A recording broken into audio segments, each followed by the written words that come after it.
her party room on the requests, which include nuclear energy and supermarket powers. A decision's likely to be made next week. A Reserve Bank boss believes Australian firms could increase their competitive position in Chinese markets despite a global trade war. In a speech to the Lowy Institute, the RBA deputy says there's an expectation Chinese steel will remain robust, presenting an opportunity for the local Australian market. A new study has found the pet food industry is causing enormous environmental damage. Gabrielle Hodson reports. British food research group Bryant, as well as WA's Griffith and Queensland's Murdoch universities, have looked at the environmental impact of the global pet food industry, something not usually taken into account. They found it was adding to greenhouse gas emissions, climate breakdown, and took up a large amount of land. In the US, dog and cat food accounted for up to 30% of the environmental impacts of livestock production. And in Japan, the diet of an average medium-sized dog had a greater global impact than the owner's diet. Researchers claim the only solution is for man's best friend to go vegan. At least 2 people have been killed after a small private jet crashed into a San Diego neighbourhood, setting a street on fire. US correspondent Lauren Tomasi reports. Some 15 homes and multiple cars have been severely damaged when the jet fuel from that aircraft caught alight on a suburban street. It was a Cessna 550. It crashed just before 4 a.m. into a military neighbourhood in San Diego. It's unclear how many people were on board that flight, but police say at least 2 people have been killed. The fire department says fog was very thick this morning and there is a clipped power line over the scene, so authorities now looking if that contributed to this crash.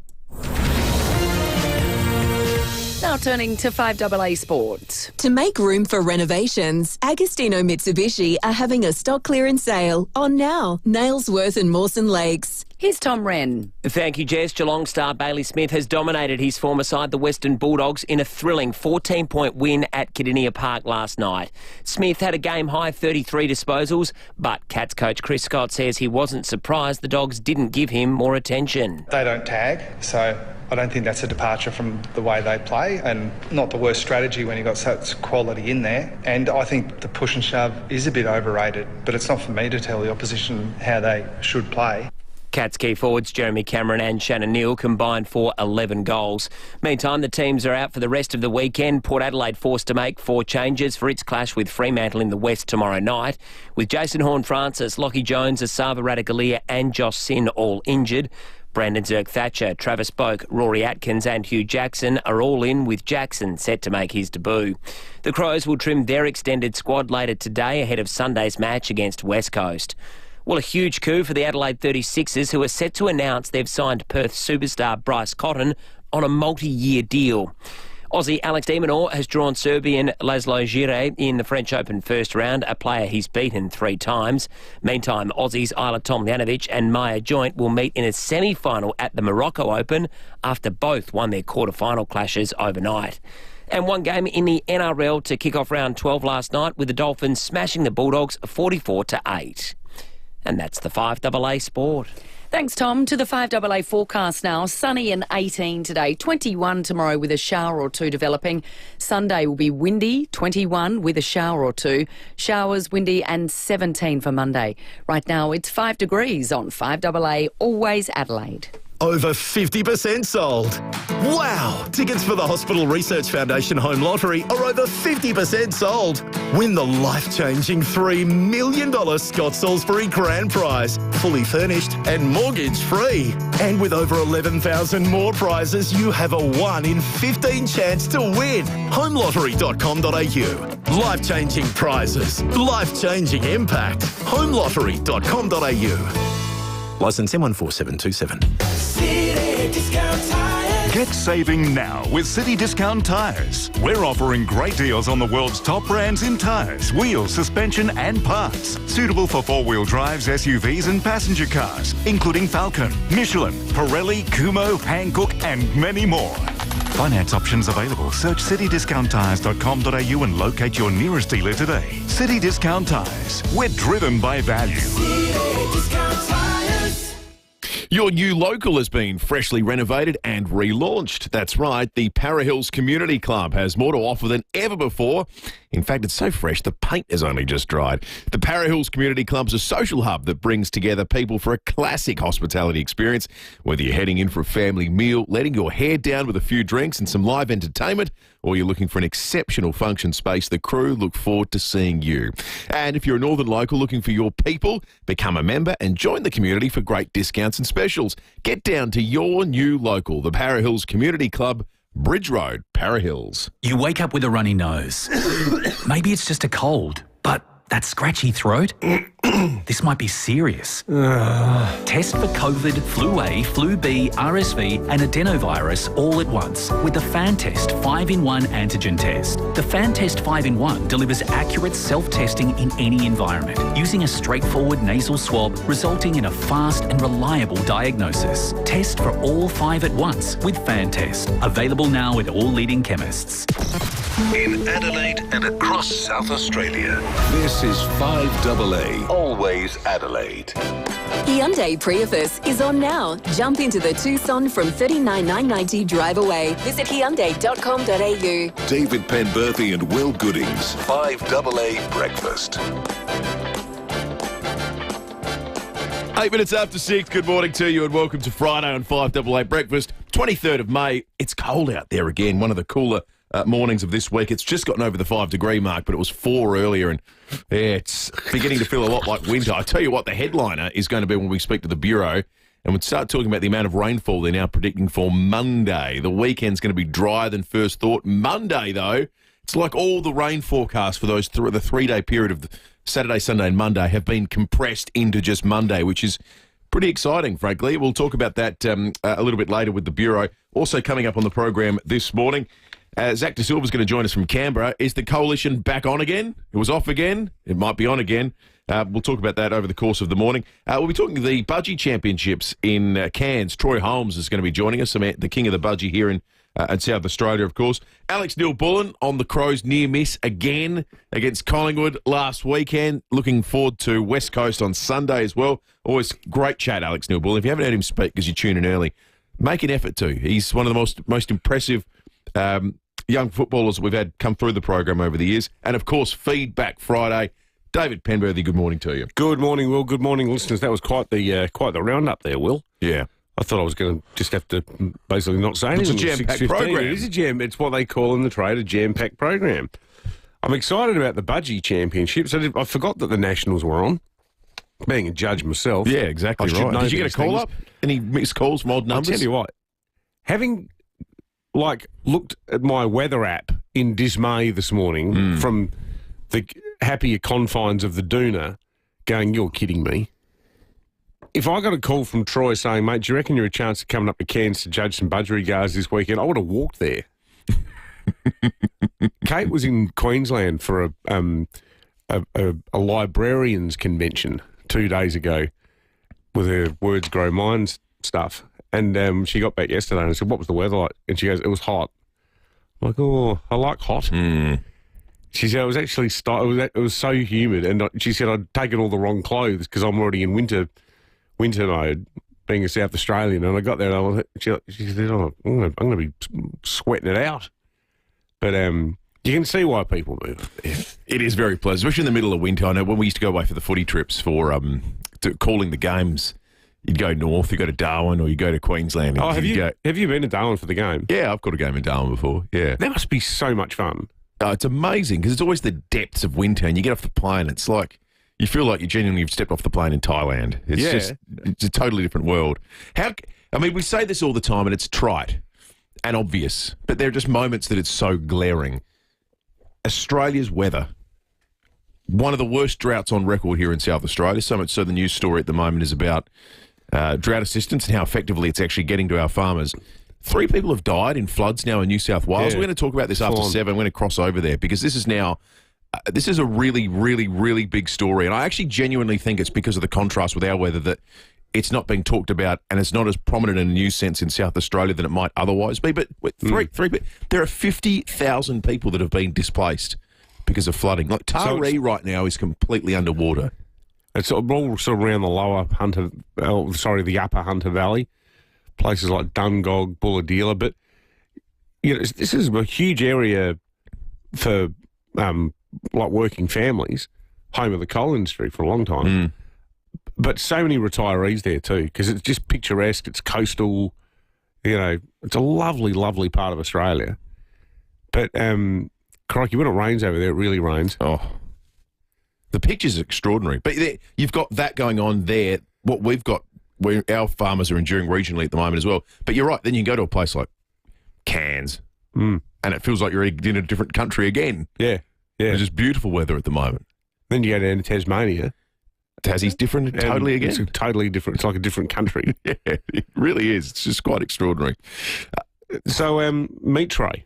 Yes, the meat tray. Thank you. Speaking of meat, I had a steak last night that was just life-changingly good at the Barbecue Inn. I hope Martin's up if you are, mate. Thank you. It was an eye fillet. Eye fillet's normally a bit of a boring cut of meat, but this had like a bit of a Wagyu-y quality. It was really quite marbled.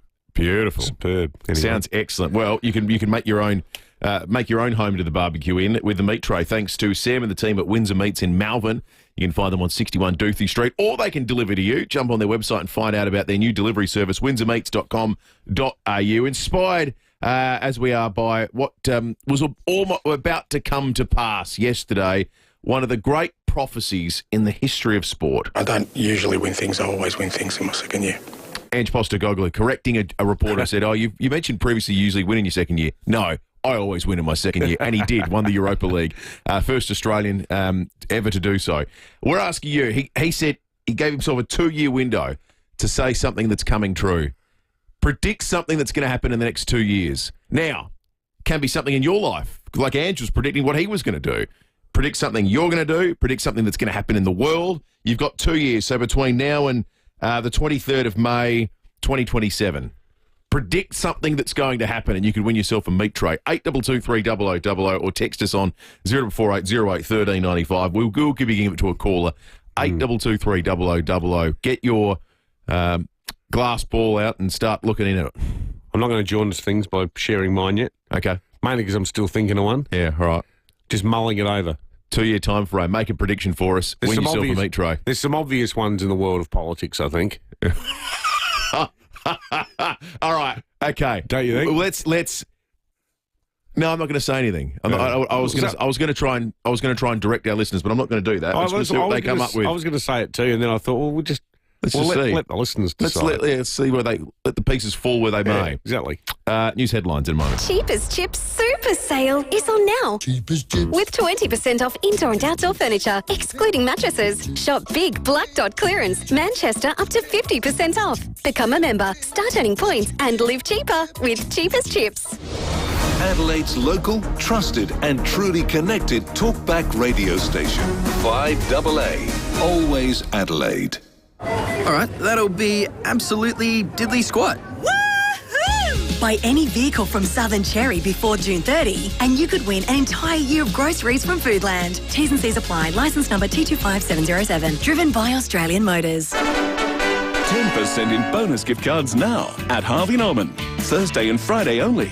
Get 10% of your purchase price in bonus gift cards when you spend $500 or more on selected products. Shop in store, shop online. Spend $500 or more on selected products and get 10% in bonus gift cards. Best brands, best range, best prices, and 10% in bonus Harvey Norman gift cards. Thursday and Friday only. Do not miss out. Terms, conditions and exclusions apply. Gift card valid for 1 month. Ever find insurance confusing, whether it's for your car, home, investment, property or boat? Sometimes you just want to speak to a real person and that's where RAA can help. That's right. With a dedicated call centre in Mile End and shops across SA, RAA are all about the genuine conversation. Whether you get a quote online, over the phone or in person, you'll always get friendly, reliable service. So chat to a local about your insurance today. Call RAA on 8202 4567 or pay them a visit in-store. T's and C's, limits and exclusions apply.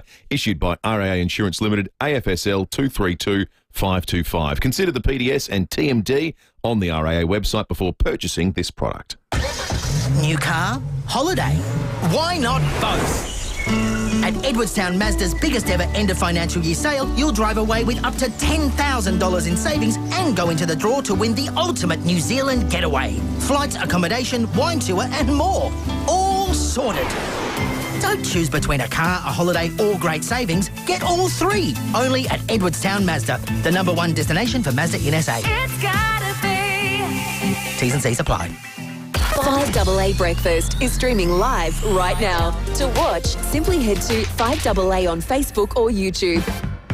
Hyundai Prius is on now. Jump into the Tucson from $39,990 drive away. Visit Hyundai.com.au. David Penberthy and Will Goodings. 5AA Breakfast. 18 minutes after 6, let's jump into the news headlines, shall we, on this Friday morning. A Blackwood man is fighting for life after a crash yesterday. Police were called to Shepherds Hill Road just after 3:30 where a truck and a motorcycle had collided. The 46-year-old rider was rushed to hospital. The 38-year-old truck driver from Holden Hill wasn't injured. Major Crash are asking for anyone who witnessed the crash to come forward. A Reserve Bank boss believes Australian firms could increase their competitive position in Chinese markets despite a global trade war. In a speech to the Lowy Institute, the RBA deputy says there's an expectation Chinese steel will remain robust, presenting an opportunity for the local Australian market. More than 90 truckloads of aid has been delivered to UN teams inside Gaza after an 11-week blockade imposed by Israel was lifted. Flour, baby food and medical equipment is expected to reach the enclave's most vulnerable. Palestinian officials say the aid is nowhere near enough to make up for the shortages. Yeah, what a disaster zone. Unbelievable. This is pretty interesting. Treating concussion could be made easier with the treatment inhaled through the nose. Nearly 20,000 emergency department presentations in Australia are due to concussions. James Cook University researchers have developed a nasal spray which speeds up the healing process once applied. Professor Jeff Dobson says it is a major breakthrough. We're trying to get a treatment that prevents right at the earliest stage of injury, then it has the repercussions of preventing these downstream chronic effects. It's really incredible. So nasal spray. Nasal spray to fix the immediate damage of concussion. Is it a medicine that gets into the bloodstream through your nose? It must be. It must be. Hard to work it out. But it's hugely welcome.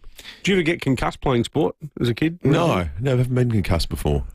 Me neither. One of my mates got it at the moment. He got hit by a car in town a few weeks ago. And we had dinner last week, and just talking to him about it, like just the slowness of getting back on top of things. Yeah. Even just being able to concentrate for the length of a normal office meeting and remembering where you've left something. It's really minute things suddenly become really hard. And then there's this sort of sense of being quicker to frustration. And it's all that from just being knocked down at the back of his workplace and waking up and going, why am I not? Gee, it's changed quickly. I remember being at school with kids who played footy, and this is not a knock on any of the schools I went to, it's just the approach to concussion at the time.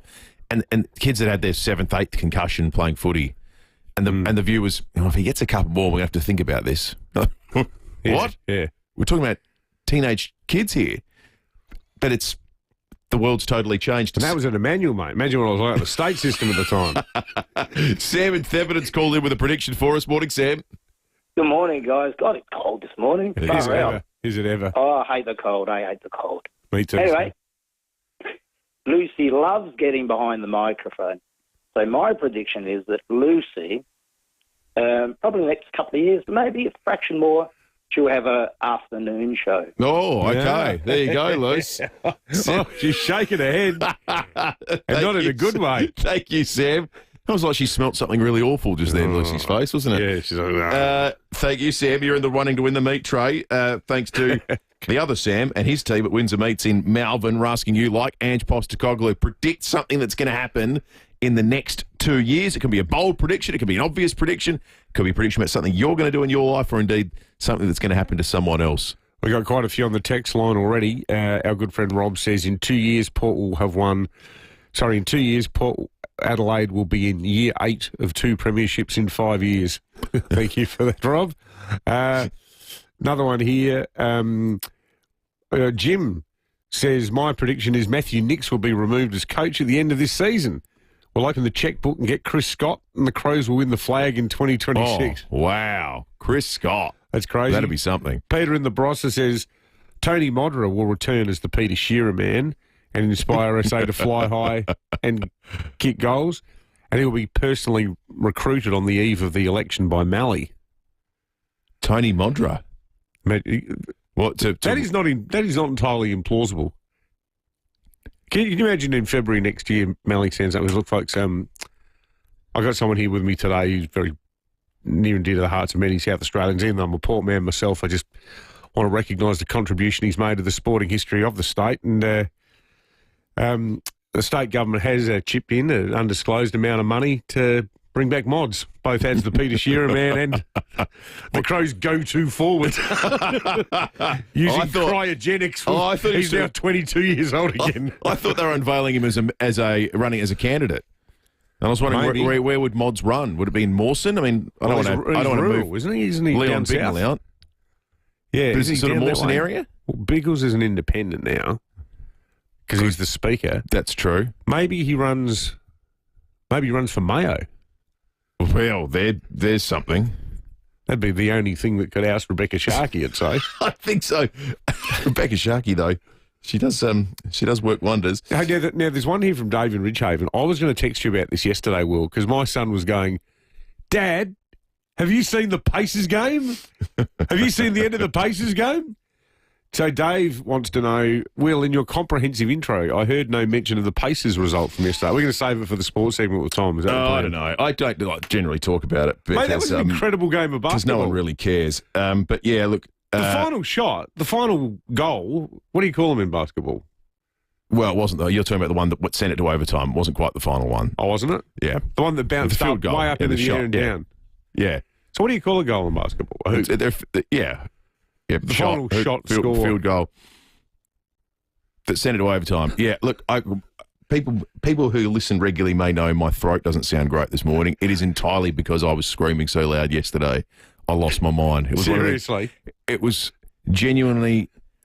They were totally down for the count, weren't they? I always think the best moment I've ever had watching sport was the Tim Cahill goal, or maybe the combination of goals at the World Cup, because of the history and the build-up to it.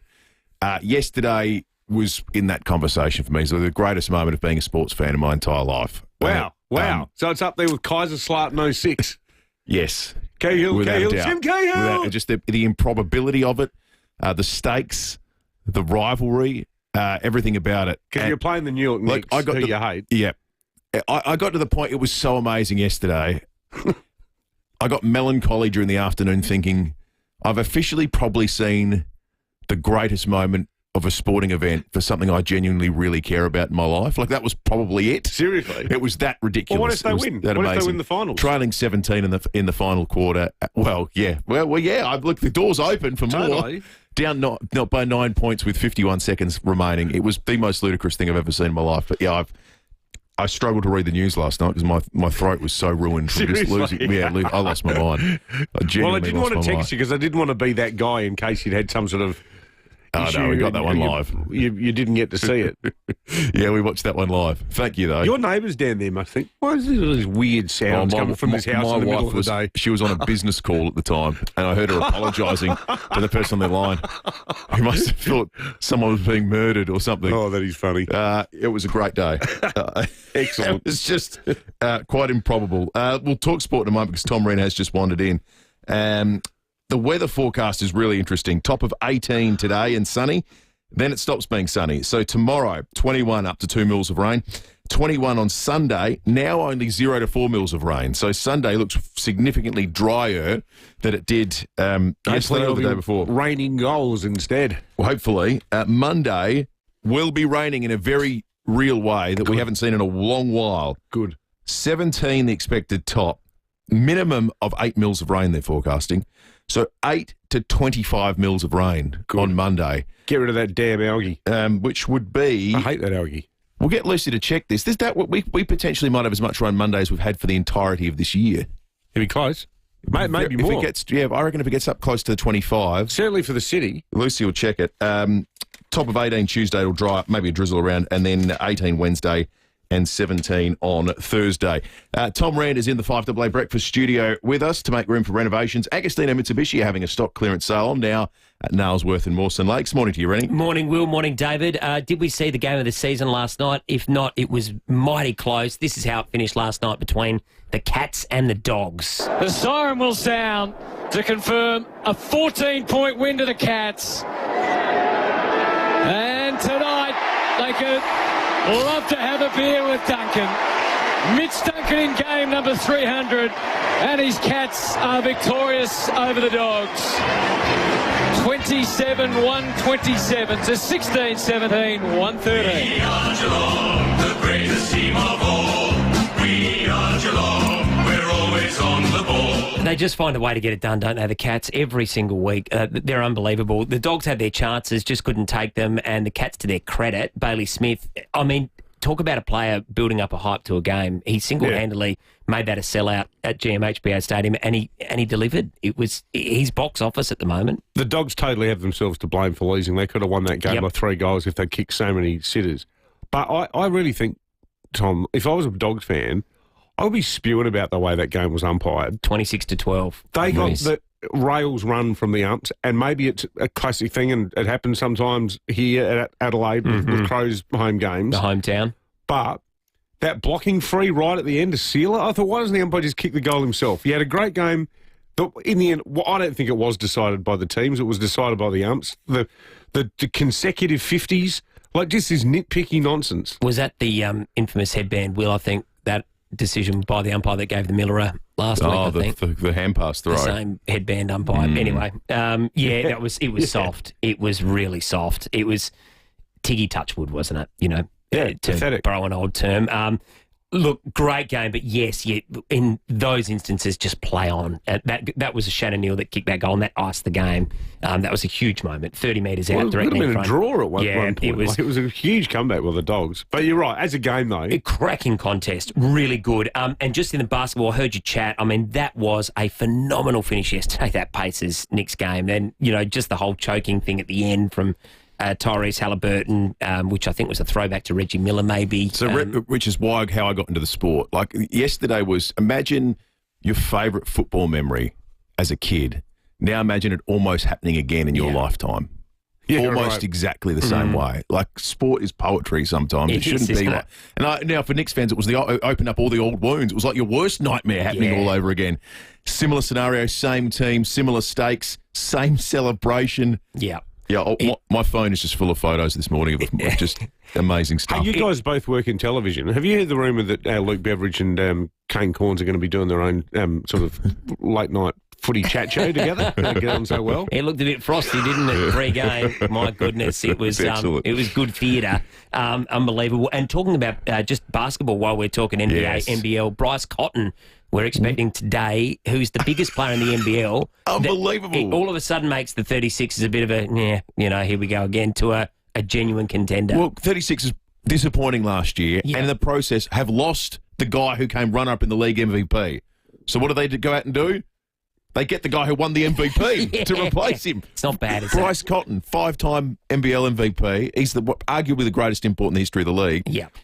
He's on the verge of being qualified as a naturalised Australian too.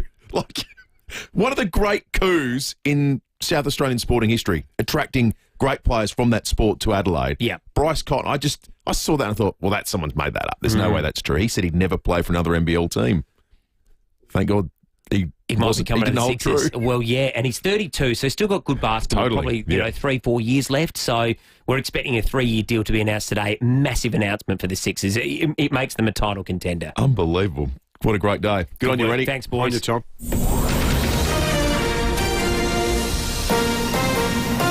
This is 5AA News. Always Adelaide. Sunny and 18 today with the 6:30 news. I'm Jess Adamson.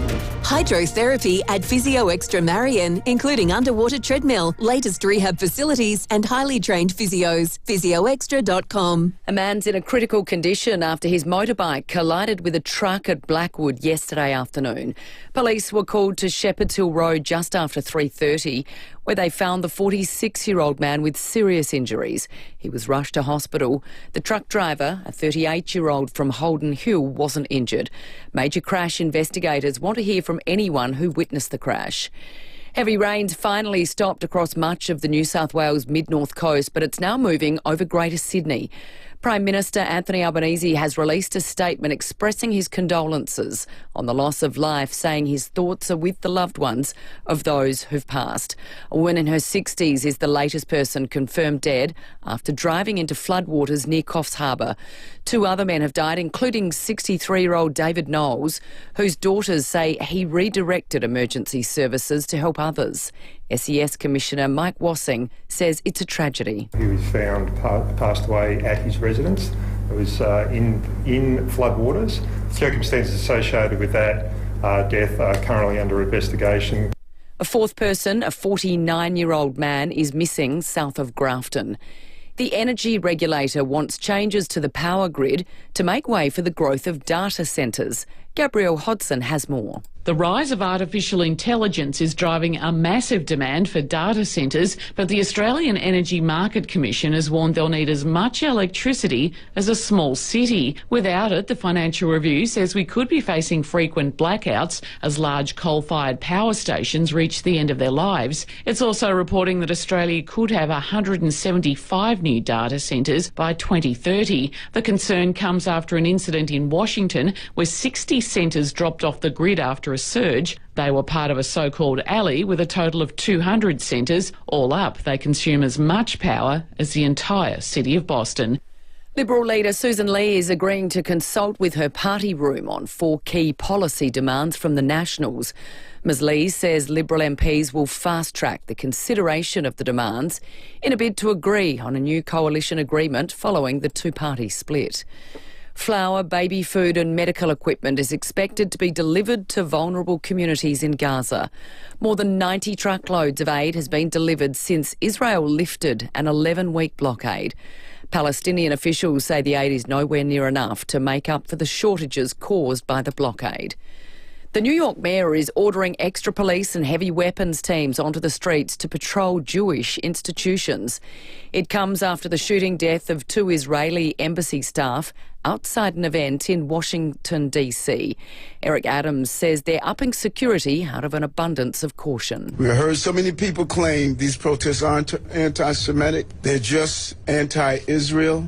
We cannot color code hatred. Today is proof of what I've been saying the whole time. I've been speaking out against this hate from day one, but not only in the area of anti-Semitism, but hatred altogether. Princess Catherine has named a naval ship for the first time in Scotland. Europe correspondent Hannah Sinclair. The Princess of Wales joined by Prince William to conduct a traditional naming ceremony at a shipyard in Scotland, calling the new vessel HMS Glasgow. Kate looking suitably nautical for the occasion with a navy and white dress and matching hat. Speaking to hundreds of friends, family, workers and the 45-strong ship's company, Kate gave a royal blessing before pressing a small red launch button to smash a bottle of single malt Scottish whisky against the ship's hull. Now turning to 5AA Sport. To make room for renovations, Agostino Mitsubishi are having a stock clearance sale on now. Nailsworth and Mawson Lakes. Good morning, Tom Wren. And a good morning to you as well, Jess. We're going to start with footy. Geelong's outlasted the Western Bulldogs in a classic contest at GM HBA Stadium overnight, winning by 14 points to again underline their premiership credentials. Bailey Smith has lived up to the hype in his first clash against his former side. The Cat Star amassed a game-high 33 disposals in the 14-point victory. Coach Chris Scott says it was a remarkable effort considering the build-up to the match. Well, I thought he was outstanding, and I really admire those guys. I'm not sure that there are that many who genuinely want and crave that kind of attention and that pressure to perform in spite of all that attention, but he's certainly one of them. Meantime, the Crows will trim their squad later today ahead of Sunday's clash at home against West Coast. Assistant coach Nathan Van Berlo admitting to Rowie and Timmy G they have a big decision to make on whether to play veteran forward Taylor Walker. Yeah, over the coming weeks, I mean, he's going to need to have some sort of management. So yeah, whether that be in the coming, next week or two, it's probably going to be something we have to seriously consider in and around travel and what those breaks we've got. To tennis, and Aussie Alex de Minaur has just lost the opening set in his quarter-final clash at the Geneva Open to Britain's Cam Norrie, 7-6. Games are currently on serve in the second set. And Oklahoma City Thunder will take a 1-0 series lead into today's NBA playoff match with Minnesota. Indiana, meantime, took Game 1 of the Eastern Conference Final against the New York Knicks after overtime. And that's the 5AA Sport. Thanks, Tom. Now the 5AA forecast, sunny and 18 today, 21 with a shower or two developing tomorrow, windy 21 with a shower or two for Sunday, showers, windy and 17 for Monday. Right now it's 5 degrees on 5AA, always Adelaide. Hyundai Prius is on now. Jump into the Tucson from $39,990 drive away. Visit Hyundai.com.au. David Penberthy and Will Goodings. 5AA Breakfast. 23 minutes to 7, asking you to channel your inner Ange Postecoglou this morning. I don't usually win things, I always win things in my second year. Make a bold prediction, something that you are going to achieve within the next 2 years, something that's going to happen in the world within the next 2 years. If you come up with a good one, you might just win yourself a meat tray, thanks to Sam and the team at Windsor Meats in Malvern. You can find them at 61 Duthie Street. I reckon they were among the very first Meat Tray Friday butchers that we shone a spotlight on. You can jump on the website and find out about their new delivery service. This sounds excellent. windsormeats.com.au. Do you do a couple of texts? Simon says in 2 years we'll have people being stuck driving on the Oban. The Crows will lose a close game due to an umpire. March will be a crazy time in Adelaide. And the government of the day will be promising to fix ramping. I think all of those things may well happen, Simon, and I'm just a silly old Luddite pensioner idiot. I think I've managed to restart my computer. That's good. It's working now. Okay, this is I like the tone of this one. No name given. Captain Obvious here. Forget 2 years. In 2 weeks, Josh Carr will be the coach of Port Adelaide. Keep them coming, folks. And this is an interesting fact. From Lynn, Adelaide artist Daniel Connell is in Cairns at the Budgie Championships. He's been commissioned to paint a budgie live. Wow. And they then auction the painting. He did it here in Adelaide and he received a few commissions afterwards. It's not his usual kind of work, but the people loved his work. We'll ask Troy about that later when we have him on. The big dog of budgies in South Australia, Troy Holmes, coming on after 7:30 this morning. Lucy's in the studio. If you're watching on Facebook and YouTube, and I was just quietly getting about her business in the background here. Movies better at Wallace Cinemas, SA's home of big screen magic and entertainment. Visit wallace.com.au. Today's the last day we're giving away Top Gun movie screening tickets, is it not? Correct. Next Wednesday, 6 p.m, 5 remaining doubles. Correctamundo. So if you'd like the last 5, we'd love you to be able to commit to it because I'm sure there are a lot of people who'd want to get along, but it is next Wednesday at 6 o'clock. 5. All right, so we'll do that in a moment. We've got an order of business to get to first because our listeners voted for Breaker Morant for you to review this morning. What did you think of it?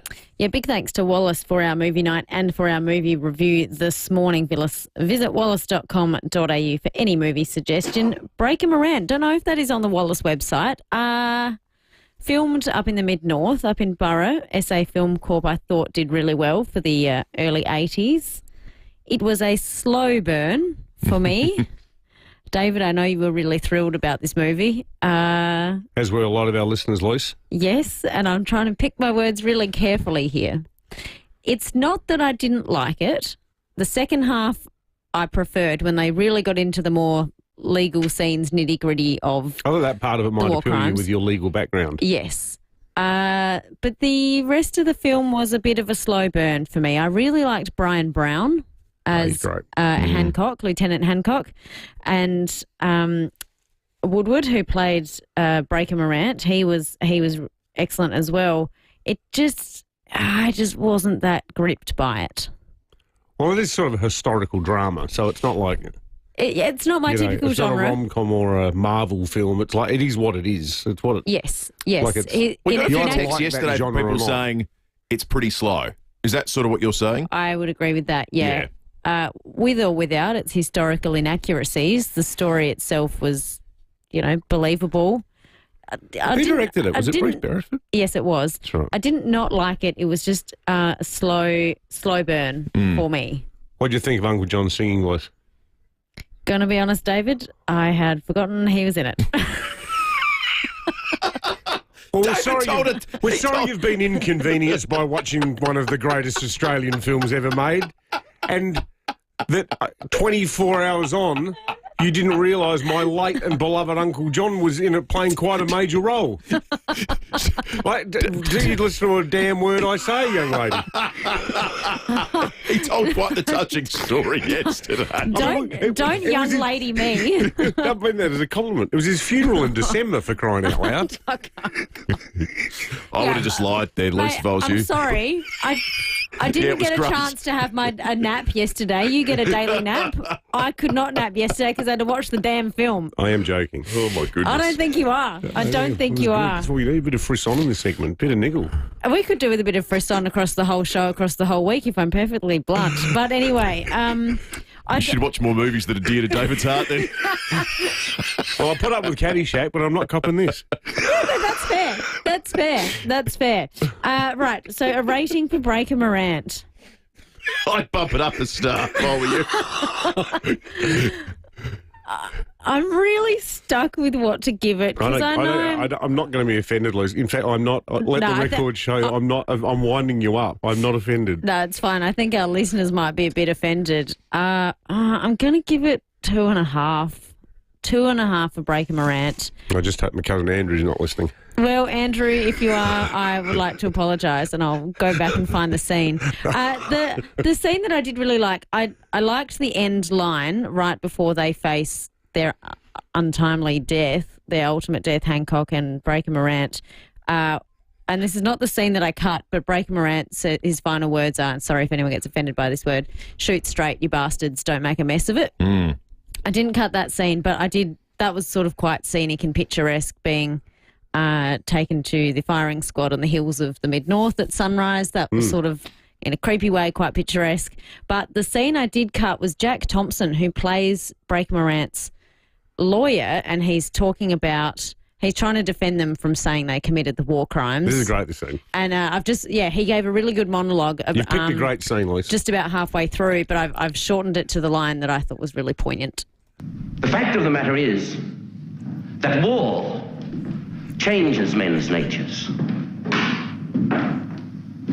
The barbarities of war are seldom committed by abnormal men. The tragedy of war is that these horrors are committed by normal men in abnormal situations. Situations in which the ebb and flow of everyday life have departed and have been replaced by a constant round of fear and anger, blood and death. Soldiers. Yeah, I mean, we're all kind of sniggering in the background there because of David and my argument. So, but no, I got the giggles. Poignant because I saw Dave Lloyd sent us a text saying they played the song he sung in the movie at the funeral, Lucy. And I just got the giggles. I have been targeted. It was a very great scene. In your defence, Liz, I will say I am prone to meandering off a bit conversationally, and you reserve the right to check out mentally when I'm telling some long-winded anecdote. I mean, this time yesterday, I think I spoke for 8 minutes non-stop about the Elephant Man. Yeah. And then everyone on the text line said, that's great, now I never have to watch it. Correct. Now, I have been targeted on the text line. Someone says kids today have no respect. I'd like to refute that, but fair enough. Each to their own opinion. Rob says... I'll give you a tip. Having turned 56 yesterday, never complain about being described as a young person. It's more that they're saying I have no respect. Oh, Rob says, a nap, Lucy, are you 5, lol. Rob, some mornings I get up at 2 a.m. I'll have a sleep when I damn well want, Rob. This is my favourite review we've ever done. This is genuinely the funniest thing that's ever happened in this segment. It's turned into some sort of generational divide somehow, hasn't it? Mm. Yeah, well, why not? Yeah, there are times you have to roll with it. You have to watch on the Facebook and YouTube live stream because as Lucy was recounting how she had no recollection of the touching sight, seeing the whites of David's eyes enlarge and is something that words can't do justice to. Lucy, that was superb. Thank you. Great work, Lucy. That was excellent. Someone's texted in, I'm driving to work waiting to hear about Dave's Uncle John and then got nothing. I'm sorry. I just don't think it's a tangent. I'm sorry. There might be some anecdotes I've told where I've somehow inveigled my way into the story in a really desperate or try-hard fashion. But in this case, I will die on a hill saying, My late great uncle plays a very significant role in this film. You might have to watch it again, Very Lisa. significant. You might have to watch it again and come back. All right, I Come back on apologise. Monday. And it's, I'll send you the YouTube clip. Yeah, you watch it in the ad break. worse that I watched on your birthday and totally forgot. Happy birthday. Luce, magnificent work. Without fear or favour, Lucy's movie reviews. So anyway, if you'd like to come along next Wednesday to see Top Gun, I'm going to give a review of the classic Top Gun. Yeah, and if there's any part of Top Gun that's people really might not want to come on. touching and personal for you that Lucy can ignore. I know. Anyway, That's right. Imagine Tom Cruise's mother will be in the front row. yeah, well, she'll be a you're celebrity sunny. there at Wallace Mitchell. Remember when Goose died? It reminded me of my own sense of loss. Who died? Good stuff, Luce. Call in for the doubles now. We got 5 left. 8223 0000. Thank you. We're going to check traffic. Lynn Andrews Real Estate, experts in commercial and residential property management. lynnandrews.com.au. Thanks, Will, and morning, David. Roads are looking really good for the running today. Racks and breakdown free, which is nice for a change in the morning. Do have some works to keep in mind. You'll find them at Glen. Got road plates in use there as they fix a burst water main. Paynham Road near Edward Street. Also a bit sluggish at Croydon for works this morning. Port Road near Queen Street. And it will get busy a little bit later in the morning at Plimpton Park for those ongoing works, Marion Road and Cross Road intersection. Early morning camera 2 to look out for. Main North Road at Evanston South. Get what you really want with Ford's drive-away deals like the Ranger Wild Track Model Year 25.25 from 70k drive-away. Recommended price at participating dealers, T's and C's apply. Adelaide's most accurate traffic on 5AA.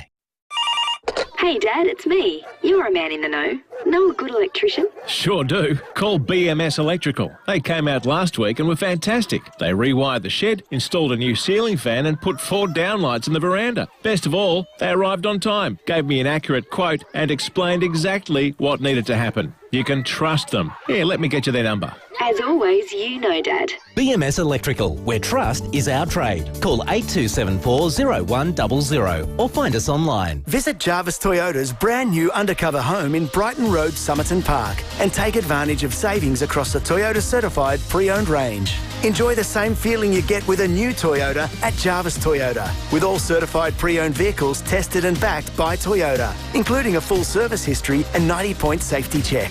Toyota certified pre-owned in a class of its own. Come and experience the difference at the new Jarvis Toyota, Brighton Road, Somerton Park.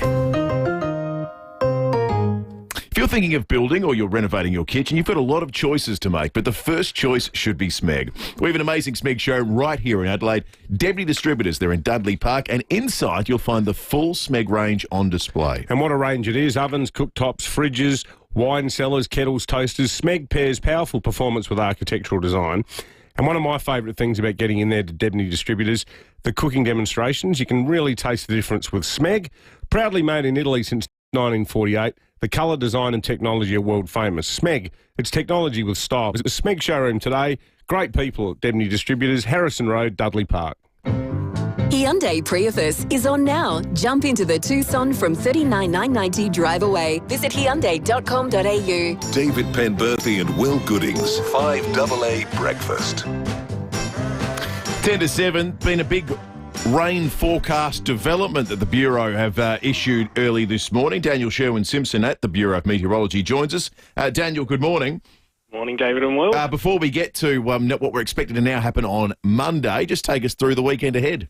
Yeah, well, today we're getting up to a maximum of 18, and the sort of cool morning we saw this morning will probably fade away on the weekend. We're looking at minimums of 9 and 10, maximums of 21 on both days. We may see a light sprinkle here or there, generally a millimetre or 2 tomorrow.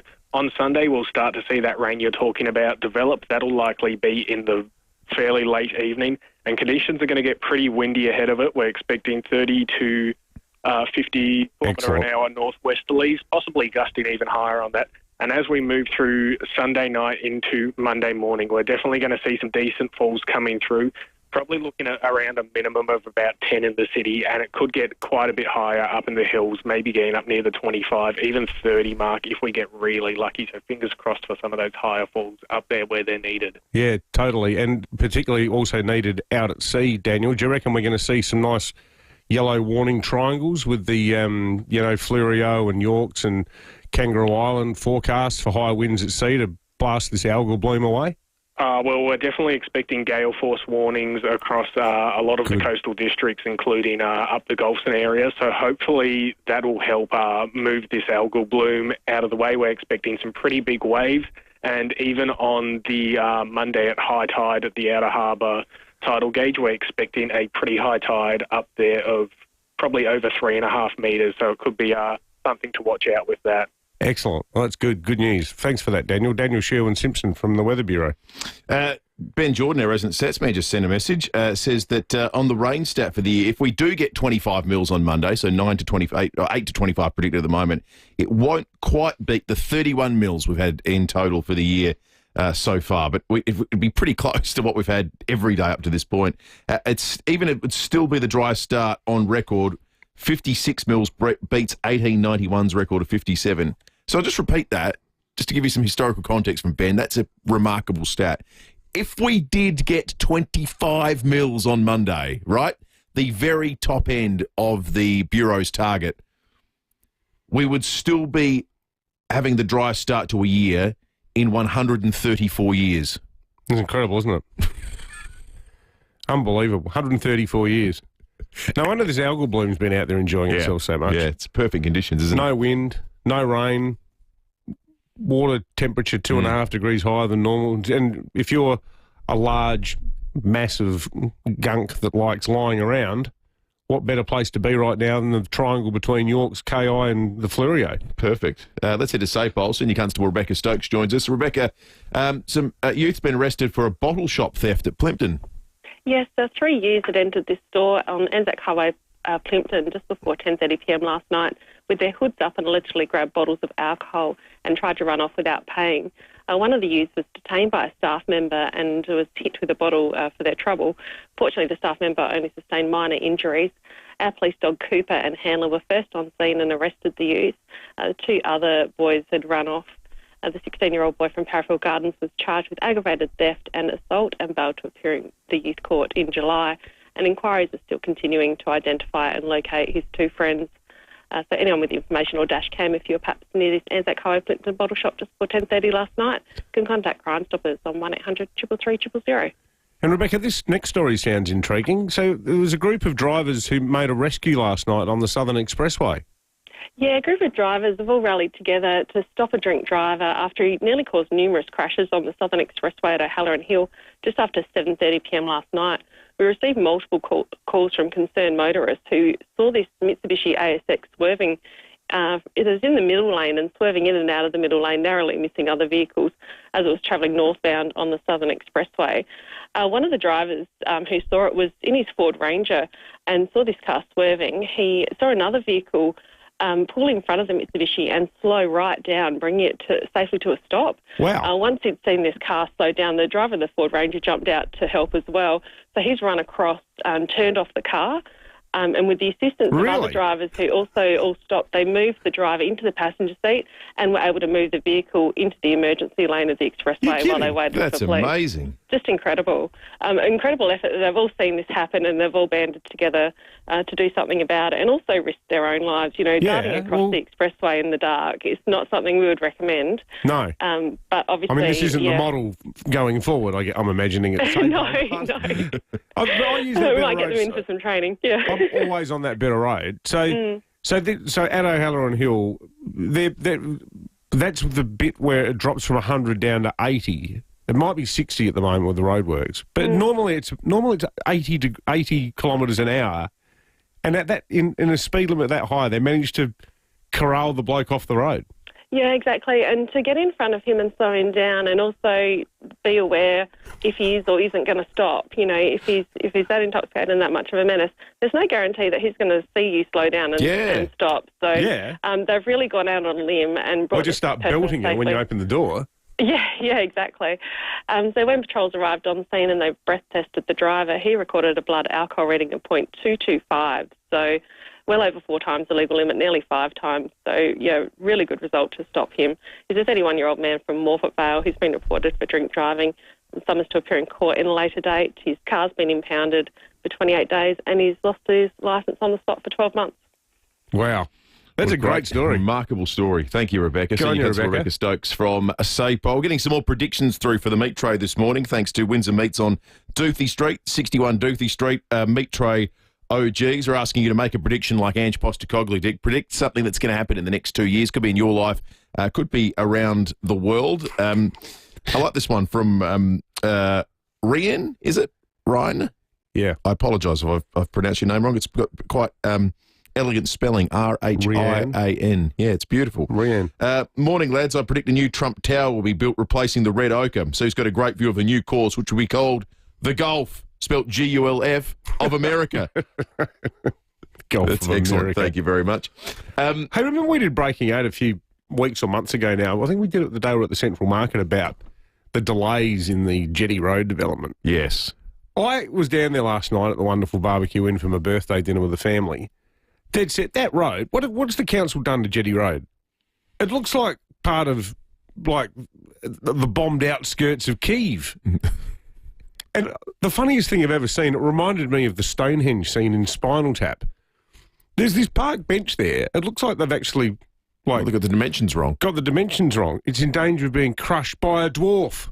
This park bench, maybe it's like it meant to be a side table, or I was just looking at it. See this. It's hysterical. Although I was thinking the only thing it could conceivably be is perhaps a wheelchair area, but then there's all this sort of garden infrastructure behind it with exposed irrigation. I know you got to crack eggs to make an omelette, but the thing is, they've done enough stuff down there for you to already know they might be trying to make an omelette. It's going to be a pretty stupid omelette.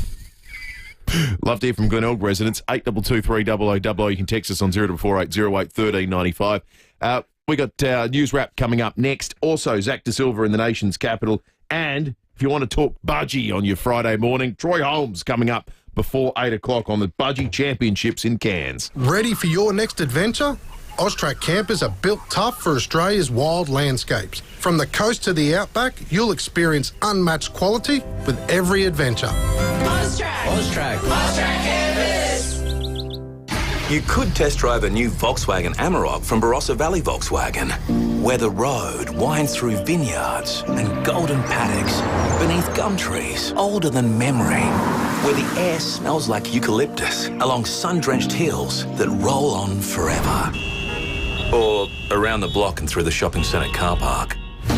At Barossa Valley Volkswagen, you can really test drive the Amarok, not your patience. BarossaVolkswagen.com.au. Now, for more than 50 years, Adriatic Slumber has quietly gone about making some of the best handmade mattresses in South Australia without the fuss, but just honest craftsmanship. Every mattress is made to order right here in SA by this wonderful family-owned team. To celebrate, and as a big thank you to all South Australians, Adriatic Slumber have released a limited anniversary edition mattress, complete with a reversible pillow top, matching ensemble and headboard. It's been such a hit, they decided to keep it around a little longer, and yes, it still comes with the bonus mattress protector and pillows. You can find Adriatic Slumber at trusted independent stockists in the city, in regional SA, the NT and Broken Hill. No gimmicks, just genuine quality from people who've been doing it properly since 1974. Handmade in South Australia for South Australians. Visit adriaticslumber.com.au. Up-to-the-minute news for South Australia. This is 5AA News. Always Adelaide. Sunny and 18 today with the 7 o'clock news. I'm Jess Adamson. Hands you can trust and state-of-the-art facilities. Physio Extra, tailoring care for you. PhysioExtra.com. A bottle shop worker's been injured during a robbery at Plympton last night. Police were called to Anzac Highway just before 10:30 after three youths allegedly grabbed several bottles of alcohol and ran off without paying. A 16-year-old from Parafield Gardens was caught at the scene with the help of a staff member and police dog Cooper. The worker was hit with a bottle during the scuffle but wasn't seriously injured. The search for the two other youths continues. Two men are in hospital after a stabbing at Lobethal. Police were called to the town's main street yesterday afternoon after reports of an altercation. They found one victim with a wound to his leg and the other with a stab wound to his back. A 36-year-old Timor man was arrested at the scene and also taken to hospital with minor injuries. He's been charged with 2 counts of assault cause harm and will face the Mount Barker Magistrates Court today. Police say the trio were known to each other. A man who died in floodwaters on the New South Wales mid-north coast is being remembered as a hero. David Knowles insisted rescuers saved other families in the community while the 63-year-old stayed home with his blind dog. His body was later found at a home northeast of Taree. David's daughter Stacey says it was a selfless act. My dad was amazing. He would take his shirt off for anyone that needed it. He would give the last 5 cents that he had to anyone who needed it. And he would always put everyone, even if he didn't know them, before himself. I've never met anyone like him. The death toll has risen to 3 as heavy rain moves south over Greater Sydney. A 4th person is missing near Grafton. The split within the coalition appears a step closer to being mended, with Liberal MPs to decide their next steps over the coming week. Federal politics reporter Zach De Silva. The coalition's messy breakup has been put on hold after emergency talks between the leaders of the Liberals and Nationals. Both parties were preparing to unveil separate frontbenches, which would have further solidified the split, but those announcements have been put on ice. Nationals leader David Littleproud says he's giving the Liberals more time to consider his policy demands. I'm pausing us moving forward as a national party alone because I would prefer to be in a coalition. Opposition leader Susan Lee has released a statement welcoming Mr Littleproud's decision. Liberal MPs will hold a party room meeting next week to discuss the way forward. At least 61 people have been killed in Israeli attacks across the Gaza Strip. International condemnation is mounting after Israeli forces fired warning shots towards foreign diplomats visiting the occupied West Bank. And the Israeli government says there's a direct line between anti-Semitism and the deaths of 2 Israeli embassy staff who were reportedly about to announce their engagement. The BBC's Nomia Iqbal reports. It was just after 9 p.m. local time when the gunman attacked. Video footage obtained by the BBC shows the suspect, 30-year-old Elias Rodriguez, being taken away by police. And for people leaving this event, they later realised the suspect had been among them. President Trump has called the attack anti-Semitism. Israeli Prime Minister Benjamin Netanyahu said it was a wild incitement against the state of Israel. The 2 victims have been named as Yara Lichinsky and Sarah Milgram. Police say the suspect wasn't known to them as a huge investigation gets underway. Now turning to 5AA Sport. To make room for renovations, Agostino Mitsubishi are having a stock clearance sale on now. Nailsworth and Mawson Lakes. Here's Tom Wren. Thank you, Jess. Bailey Smith has starred as the Cats beat his former side, the Bulldogs, by 14 points in Geelong overnight. The midfielder had a game-high 33 disposals and admits the Dogs didn't give him that much attention. Sort of shit myself for this game, but almost reverse psychology did me into not giving me any attention, so it was good. They didn't go after me, and yeah, loved it, so glad we beat them. Audio there thanks to Fox. Port Adelaide has made 4 changes meantime ahead of its match against Fremantle in the West tomorrow night, with Hugh Jackson set to make his debut, and the Crows will trim their squad later today ahead of Sunday's match at home against West Coast. And round 11 continues tonight with Essendon up against Richmond at the MCG. You can hear all of the action here on 5AA. Well, the Adelaide 36ers are on the cusp of a huge signing, with an announcement expected to be made today confirming 5-time MVP Bryce Cottam will leave the Perth Wildcats to join the club on a multi-year deal. To tennis, Novak Djokovic is through to the Geneva Open semi-finals and is now just 2 wins away from claiming his 100th title. Aussie Alexei Poprin is trying to join him in the semis, but is currently down a set and a break of serve in his quarter-final clash against Cameron Norrie. Still on tennis, and Olivia Gadecki has drawn a tough first-round opponent for next week's French Open. She's got second seed Coco Gauff. Daria Kasatkina will play doubles with world number 1 Katerina Siniakova. Well, young Matilda's captain Shea Holman has signed a 2-year extension with Sydney FC. Meantime, Ange Postecoglou will be paid a $4.2 million bonus by Tottenham. That's after winning the Europa League. And round 12 of the NRL got underway last night. The Dolphins comfortable 44 to 8-point winners against the Bulldogs. And that's the 5AA Sport. Thanks, Tom. Now checking 5AA traffic. Morning there at Glen. Road plates in use following a burst water main. Paynham Road, Edward Street, speeds at 40 through there at the moment. At Fullerton, a breakdown. Glen Osmond Road near Frederick Street, that's just near Macca's. I look out for works this morning at Broadview, Hampstead Road near Muller Road. Speeds of 40, that always gets slow in the morning. Cameras Fitzroy Terrace, North Adelaide, and Kettleville Terrace at Kent Town. Visit friends and family with return flights to Fiji from $599 and the USA from $1,199. Book now at FijiAirways.com. Conditions apply. Adelaide's most accurate traffic on 5AA. Now the 5AA forecast, sunny and 18 today, 21 tomorrow with a shower or two developing. Showers, windy and 21 for Sunday, showers, windy and 17 for Monday. Right now it's just 4 degrees on 5AA, always Adelaide. G'day, it's Ben from BJ Energy. Lately I've had a lot of people asking about the federal battery rebate, what it is, how it works and whether they're eligible. At BJ Energy, we've done the homework. Our job is to help you make the most of the rebate while it's still around. So if you're thinking about solar or a home battery, or just have any questions about the federal battery rebate, it's easy to get in touch with us. No sales pitch, just straight answers. Visit bjenergy.com.au. That's bjenergy.com.au. Last month, we serviced around 11,000 vehicles, more than 3,000 Toyotas, Camrys, Corollas, Land Cruisers, 2,000 Mitsubishis, Tritons, Outlanders, Pajeros, over 500 VWs. That's right, over 11,000 people trusted us with their pride and joy. Automasters, isn't it time for you to switch and save? Call 1300 Automasters or book online. All centres offer repair now, pay later options. So switch and save with Automasters. Great service guaranteed. Streaming live via the 5AA Player app on DAB Digital Radio and on 1395 AM. This is 5AA, always Adelaide. Hyundai Prius is on now. Jump into the Tucson from $39,990 drive away. Visit Hyundai.com.au. David Penberthy and Will Goodings, 5AA Breakfast.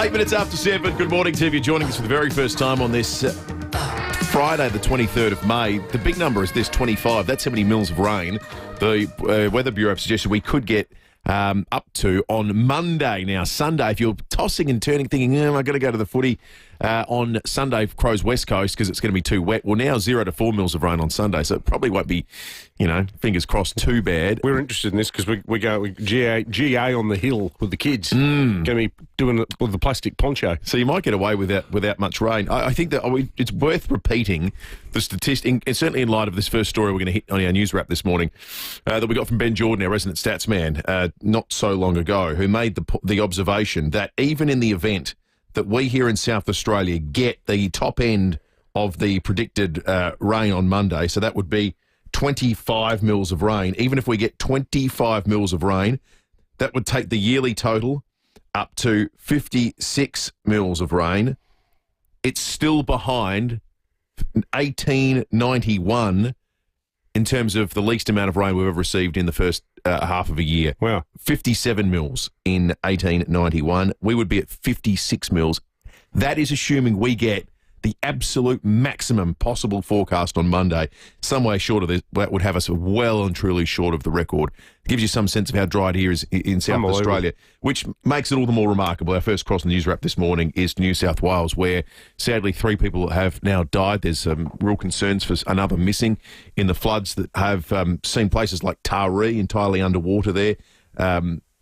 Sam Payne for Sunrise is in Kempsey, New South Wales. Sam, good morning to you. Good morning. How you going? Yeah, we're well. Just describe the scene where you are, Sam. What's it like there? Well, mate, currently I'm looking down one of the main roads of Kempsey, and it's about 3 metres underwater still. It's because the water that's been running down from north and from west, rather, and it's been running down through that upper catchment, and the levee bank's already gone. So this water's still in town and still lingering here. A lot of people isolated in their homes and their businesses completely flooded. Sam, a lot of people in here in SA probably don't know, but this is even though it's like regional New South Wales, it's very densely populated. Like just down the road, Port Macquarie, with a lot of water there. It's a huge part of New South Wales now. There's a lot of people in the firing line, aren't there? There is a lot of people, and that's the main problem that emergency services are actually facing at the moment. I just caught up with a fire rescue crew. They've had a group of 5 doing a 12-hour shift non-stop rescuing people here in Kempsey trying to get as many residents out as possible. But as you mentioned, there's so many people across the mid-north coast, and it's such a large area. There's 2,500 emergency workers on this. They've got 500 trucks and boats and 10 helicopters trying to get to those who are stranded by floodwater off the roofs of their homes. And the three people who lost their lives, whereabouts were they, Sam? So they're actually spread across. So there was one in Warhope, which is just near Port Macquarie, another in Coffs Harbour, and another at the Moto as well. So it's actually spread across the whole mid-north coast. That's a really big area. Like Coffs to Port Macquarie would be a couple of hundred k's, wouldn't it? Yeah, that's the main issue, and there have been different types of fatalities as well, which is the unfortunate part. We've got a gentleman who was found in his flooded property, but then another 2 cases were actually driving into floodwater. So that's the main concern, especially today, is the water still lingers. So just if it's flooded, forget it. So what do the experts say is the trajectory of this? When will floodwaters ease? Look, that's the million-dollar question. But at this point in time, it's expected and predicted to be heading south. So this water will still be here this morning, especially in places like Kempsey, Taree, even Warhope and the Port Macquarie area.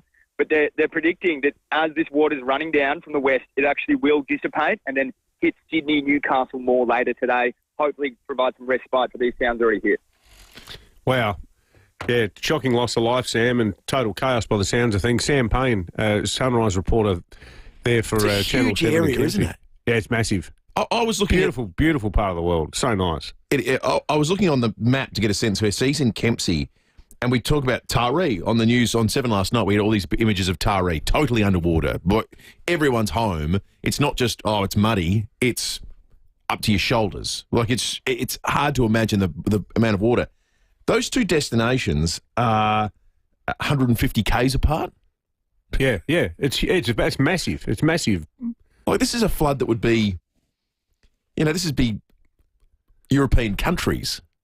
Yeah, well, that would be like a flood going from here to, beyond Murray Bridge, 150 k's. It's just so much water. Well, that's like from here to Cape Jervis. Yeah. Crazy. Just crazy. That's remarkable. 50,000 people are going to be isolated from their homes. So it's just an incredible natural disaster taking place in New South Wales. Other news knocking around this morning, it appears, starting to get the sense this whole coalition split might be particularly short-lived between the Libs and Nationals. Here's David Littleproud yesterday. Have we got the song yet? We've got a theme song that we're picking out for them. We're going to play that a bit later. Lucy's working on it. This is a matter for the Liberal Party. I don't have control over the Liberal Party. But I made very clear the process that took place from the very start was predicated on the timelines that Susan determined, taking into account her personal circumstances. And we did not rush this. It was one that she determined, and I respected that. But it was her processes and her party that determined whether they wanted to come together or not. I don't get to tell the Liberal Party they should have a meeting to determine whether they support those policies that we're holding out. The seriousness of our discussions was that there was a potential, as we followed through on, in walking away from the coalition. Now that's not a question I can answer. I can only control the processes of the National Party, and I controlled those, and I was transparent on those, and I'm proud of the way that my party room was able to come together. That's Nationals leader David Littleproud. The four. What a pile of gibberish that was, eh? Yeah, completely. It's just the guy was just in quicksand there, wasn't he? So the Nationals walked away. The 4 policy principles on which they said these things are non-negotiables for us were support for nuclear, a $20 billion regional fund, telecommunications guarantees for people in the bush, and divestiture powers, which is breaking up monopolies. They're the one they're talking about is the duopoly of supermarkets, essentially. The other thing that was lingering was the idea that Nationals wouldn't be bound by shadow cabinet solidarity, which was that they could break with the party and the Liberals and vote their own way on certain things, net zero being the big one. Here's what's changed based on the reporting, and Zach De Silva's going to have more on this after 7:30 this morning. It would appear the shadow cabinet solidarity component is now a negotiable. They've said, okay, let's park that. That's not necessarily going to be the impediment it was.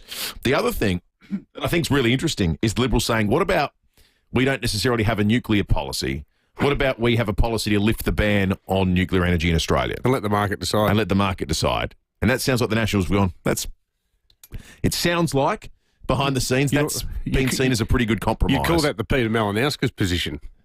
Yeah, I think so. Where the argument is the only impediment to nuclear power in this country is an economic one.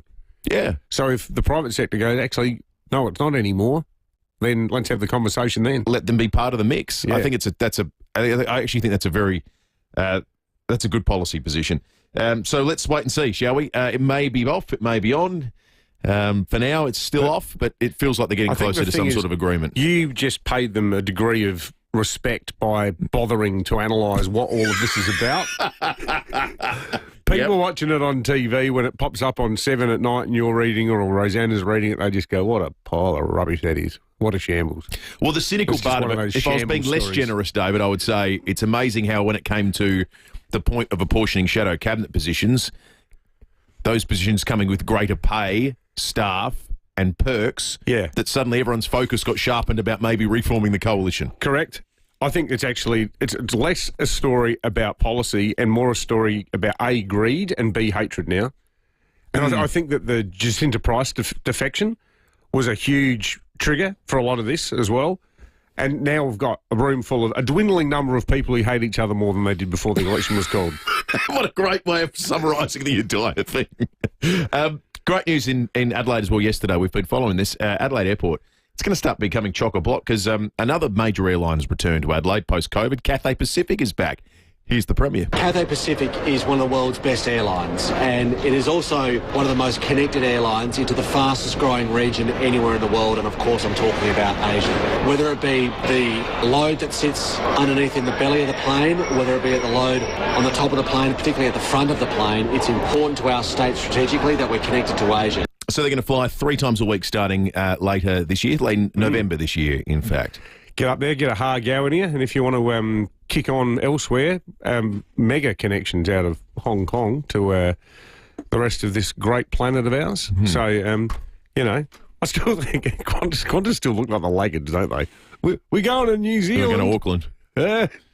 It's interesting, you know, I think we still self-deprecating in South Australia about our place and our size and a market and big country town and all that.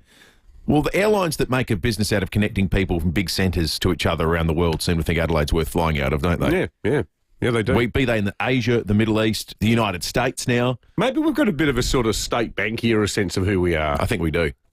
Like, we're actually better than we think we are. Yeah. Bigger than we think we are. We are significant. It's just that being the 5th biggest city in Australia or whatever makes you feel small, but it's not actually that small. No. In a global sense. What's the 5th biggest city in Spain? What's the 5th biggest city in the US? Like, you know, we're up there. Yeah. We do ourselves a disservice. But the good thing is it still doesn't feel like we have the real big city problems. Congestion? Nowhere near. I mean, people will be saying, oh, yeah, right, come down on the southeastern freeway. And I get that there are unique and specific challenges that our city faces. But just the crushing daily grind of peak hour lasting for 3 hours, as it does in Sydney, that does not exist in South Australia. Stats Lucy out there just said that we are bigger than the 5th biggest city in Spain. Can I guess? Is the 5th biggest city in Spain, what would it be? Madrid, Barcelona, Valencia, Seville. I'm going to say Bilbao. I'm going to say Seville is the 5th biggest city in Spain. Zaragoza. Zaragoza. Zaragoza. Una cerveza de Zaragoza. Why do they lisp the Spaniards? Well, there was a rumour that one of their kings lisped. Yeah, but and then he was if you go there, they all say that that's not true. Yeah, and then everyone was told they had to lisp. So they say gracias. It's just a regional. Gracias. It's not all the Spanish though, isn't it? Isn't it just the? It's all the Spaniards from Spain. No one does it in Latin America. Like they say, I thought it was only a sub-region in Spain that did it. No, a bit Castilian. like Victorians can't say A's and E's. Yeah, no, it's Castilian. It's Castile. So it's the official. You know, it's like Castilian is the equivalent of the Queen's English. Right. Okay. But no one mistaken then. Anywhere else in the Spanish-speaking world does that stuff. All right. Cerveza.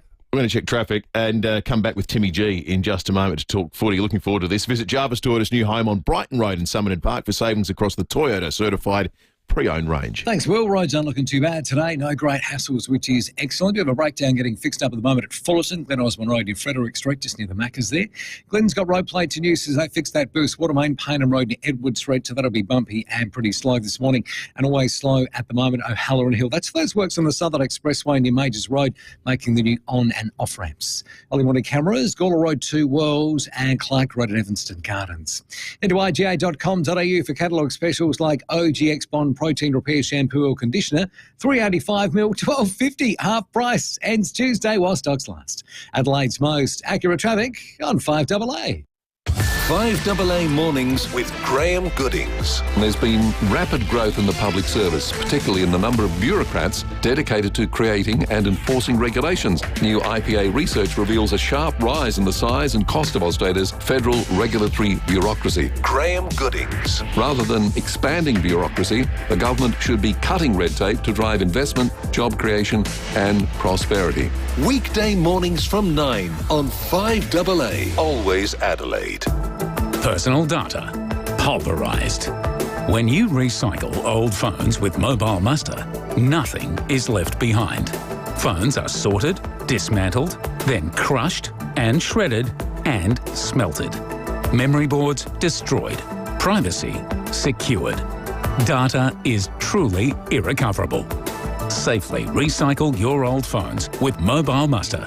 Visit mobilemuster.com.au for more information. For those whose pool is the main feature of their yard, Walco offer a special mesh cover to keep debris and leaves out while making your pool area look stunning all through winter. Join the great cover-up and ask Walco about their stylish new mesh pool covers. Walco.com.au. The MG end of financial year sale is on now. Get behind the wheel of a new MG with a $1,000 factory bonus on selected models and enjoy peace of mind with the MG 10-year warranty. Hurry while stocks last. Visit your MG dealership today. T's and C's apply. Big news! The 2024 plate clearance sale is on at Austrac Campers. Save up to $11,000 on hybrid campers, plus get a bonus 3.3 kVA generator and 200-watt solar panel with every purchase. Austrac Campers. Limited stock, don't miss out. It's a big milestone for the Toop and Toop team. They're celebrating 40 years this May. Since 1985, they've been doing things differently. Family-owned, proudly independent, and always putting people first. That's right. What started with Anthony and Sylvia Toop has become one of SA's most trusted real estate brands. It's not just their experience, it's their values, though. Innovation, care and integrity, they're at the core of everything they do. And after 4 decades, they're still raising the bar, helping South Aussies make smart moves and long-term decisions with confidence. So whether you're ready to sell or just exploring your options, now's the perfect time to connect with Toop and Toop. Visit toop.com.au and a huge happy 40th birthday to the Toop and Toop team. Steinborner Hyundai has always been well worth a trip. And now there's another great reason to visit. Hyundai's full range of hybrids. Steinborner Hyundai has a hybrid to suit every driver. From the hybrid i30, the Kona, the Tucson, as well as the all-new Santa Fe hybrid family-sized SUV. Experience the difference at Steinborner Barossa and Clare with outstanding service and a great range of vehicles. And you'll see why. Steinborner Hyundai is well worth the trip. Steinborner.com.au. Built like a brick house. Basic trailers are your best mate for any load. Use the code 5AA to pay only $1 for rego on purchase of your new trailer. True blue deal at Paraka. Basic trailers. Basically better. Rosanna Mangiarelli here from 7 News. Join me and Will Goodings for Adelaide's leading news hour, 7 News, tonight at 6 o'clock.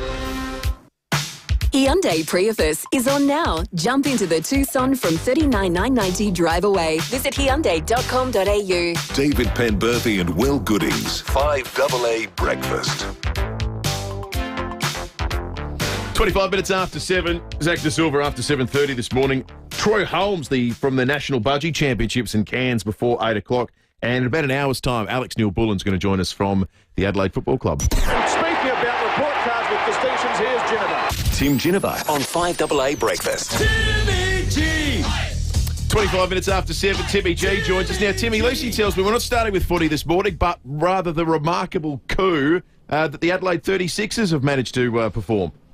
Yeah, I'll tell you what, there was a little bit of disappointment, I suppose, when we lost Kendrick Davis. He's gone over to the Sydney Kings. But last night, just, I reckon, before 6 o'clock, we dropped this big news that Bryce Cotton is going to be coming to the Adelaide 36ers and will sign a 3-year deal today. So it's just incredible news because this guy's a 4-time NBL MVP. He's a 3-time championship winner.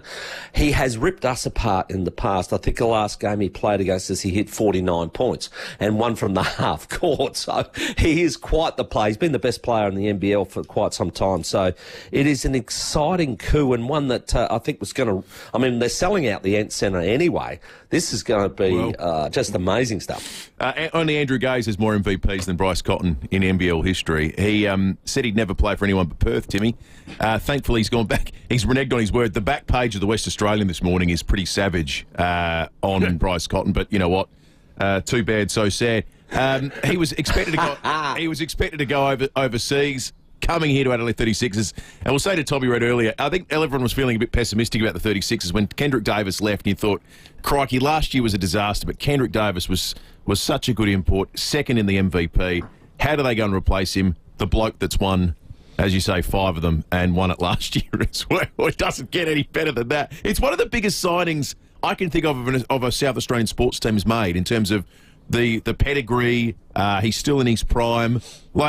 It's kind of Wayne Carey-esque if Wayne Carey was a bit younger. I'm just trying to think what else would come close to it. Oh, you're right. I think the hype around Wayne when he got signed by Adelaide was huge. But, I think, unfortunately, we missed the best years of Wayne Carey. There's no doubt about that. This guy, he's 32, but basketball, they play till, some of them play till they're 40. But I think we'll get 3 excellent years out of him. But it's about his character too. I just love the way he goes about his work. He doesn't get flustered, and he doesn't seem to, carry on, I would say, that some basketballers like to do. He's a real... just business-like, and he gets it done, and he helps his teammates perform. And I think it's an incredible coup by Adelaide for being able to do it. And I mean, for Bryce, if you've got any advice for him, in Adelaide we don't get the Western Australian, so it's very good news. They'd just be looking for an excuse not to put FIVEAA or the West Coast Eagles on the back page at the moment, anyway, Tim. Hey, or Harley Reid. Yeah, well, that's right. Yeah, they've only done that about 180 times. Do you reckon Port can get up against the Dockers? Look, I think if you're a betting man, you wouldn't put any money on it, that's for sure. They do like to ride the roller coaster, as we know, and perform one week and not the next. I heard you guys, what would you say, challenging Koshy in the morning. It was funny last night. We got a text saying, you and Rowie, you don't hold Koshy to account. And I thought, we haven't spoken to him for 4 years. Well, he's not going to come on the show twice in one day, is he? Exactly. I think the text has got you on a technicality. But I thought you guys had a really good discussion about the linking of the losses into the succession plan and the like. And I think that after the first loss against Collingwood, he said, we're not going to link every loss to the succession plan. And I know that that's what he'd like to happen, but when you lose heavily, and they've had 3 very heavy losses, it gets hard not to. And it gets hard to sort... And so well, the other thing too, Tim, is you'd remember, when after that loss, he said, we're not linking it to the succession plan, but when they had their first good win, he came on the show and said, this is because of the succession plan. Exactly. And I think Pembo, it ends up... he's made a bed that he at times doesn't want to lie in. And you've got to be very careful of that. And I said, it's going to be a long year to carry this candle, so you're going to have to take the good with the bad. So, look, I'd like to say, my heart would say, yes, come on, Port, but what would you say, your sports bet account says no. That's where it really matters, absolutely. Exactly. Good on you, Tim. Boys, good luck. Thanks, mate. You too. Have a good weekend. Timmy and Rowie coming up tonight. And then, of course, you'll hear Timmy G on the call for the FIVEAA game, and Rowie on Sunday with Crows West Coast. 5AA News is coming up. We're going to talk federal politics with Zach De Silva in Canberra next. This is 5AA News. Always Adelaide. Sunny and 18 today. With the 7:30 news, I'm Jess Adamson. Hydrotherapy at Physio Extra Marion, including underwater treadmill, latest rehab facilities and highly trained physios. physioextra.com. The Bureau's predicting a decent rain on Monday with falls of up to 30 millimetres in the hills. Meteorologist Daniel Sherwin-Simpson says strong winds might help break up the state's devastating algal bloom. We're expecting some pretty big waves, and even on the Monday at high tide at the Outer Harbour tidal gauge, we're expecting a pretty high tide up there of probably over 3.5 metres, so it could be something to watch out with that. A man's in a critical condition after his motorcycle collided with a truck at Blackwood yesterday afternoon. Police were called to Shepherd's Hill Road just after 3:30, where they found the 46-year-old man with serious injuries. He was rushed to hospital. The truck driver, a 38-year-old from Holden Hill, wasn't injured. Major crash investigators want to hear from anyone who witnessed the crash. The Liberal Party is preparing to work with the Nationals on 4 policy demands in a bid to reunite the parties. Opposition leader Susan Lee says she'll be consulting her party room on the requests, which include nuclear energy and supermarket powers. A decision's likely to be made next week. Treating concussion could be made easier with a treatment inhaled through the nose. Nearly 20,000 emergency department presentations in Australia are due to concussions. James Cook University have developed a nasal spray which speeds up the healing process immediately upon application. Professor Jeff Dobson says it's a major breakthrough. We're trying to get a treatment that prevents right at the earliest stage of injury, then it has the repercussions of preventing these downstream chronic effects. In New South Wales, 3 people are dead and another is missing as record flooding continues on the mid-north coast. More than 140 SES warnings are in place. Tens of thousands of people are cut off by water. Emergency Management Minister Christy McBain says Defence Force personnel are on the ground in affected areas. We've had ADF doing search and rescue operations the last 2 nights across the region. We've obviously got a number of aerial appliances in the air as well doing rescues, as well as boats. There's over 2,500 emergency service personnel deployed. A Reserve Bank boss believes Australian firms could increase their competitive position in Chinese markets despite a global trade war. In a speech to the Lowy Institute, the RBA deputy says there's an expectation Chinese steel will remain robust, presenting an opportunity for the local Australian market. A new study has found the pet food industry is causing enormous environmental damage. Gabrielle Hodson reports. British Food Research Group, Bryant, as well as WA's Griffith and Queensland's Murdoch universities have looked at the environmental impact of the global pet food industry, something not usually taken into account. They found it was adding to greenhouse gas emissions, climate breakdown, and took up a large amount of land. In the US, dog and cat food accounted for up to 30% of the environmental impacts of livestock production. And in Japan, the diet of an average medium-sized dog had a greater global impact than the owner's diet. Researchers claim the only solution is for man's best friend to go vegan. US Attorney General Pam Bondi says she believes the suspect in the shooting of 2 Israeli staff members in Washington acted alone. Speaking near the Jewish Museum where the fatal shootings took place, Ms Bondi says people need to be vigilant. Security has been increased. Our U.S. Marshals are working hand in hand to make sure the embassy is safe, our ambassador is safe. And again, please know, everything we know now, he acted alone. From everything we know now, this is an ongoing investigation. The suspect will face court today. Now turning to 5AA Sport. To make room for renovations, Agostino Mitsubishi are having a stock clearance sale on now. Nailsworth and Mawson Lakes. Hello again, Tom Wren. And to you as well, Jess. We'll start with footy. Geelong has beaten the Western Bulldogs by 14 points as their star recruit lived up to the hype. Jordan Tunbridge reports. Bailey Smith dominated his old side last night, amassing a game-high 33 disposals. But the star midfielder told Fox Footy post-match it almost didn't happen. I'm glad I got through the game. I probably wasn't going to play if it wasn't, the Bulldogs game. I had to jab my shin up, I reckon, 4 times. The extent of Smith's injury battle, news to Cats coach Chris Scott. He was close to not playing. Bailey said that? Yeah. Did you know about that, Mac?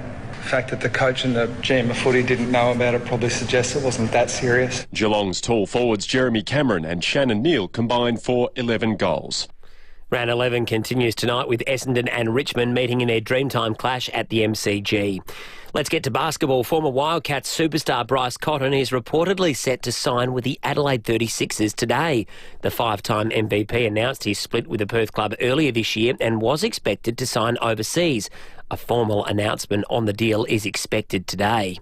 Well, Aussie Alexi Popyrin has gone down in straight sets to Britain's Cameron Norrie in their quarter-final clash at the Geneva Open.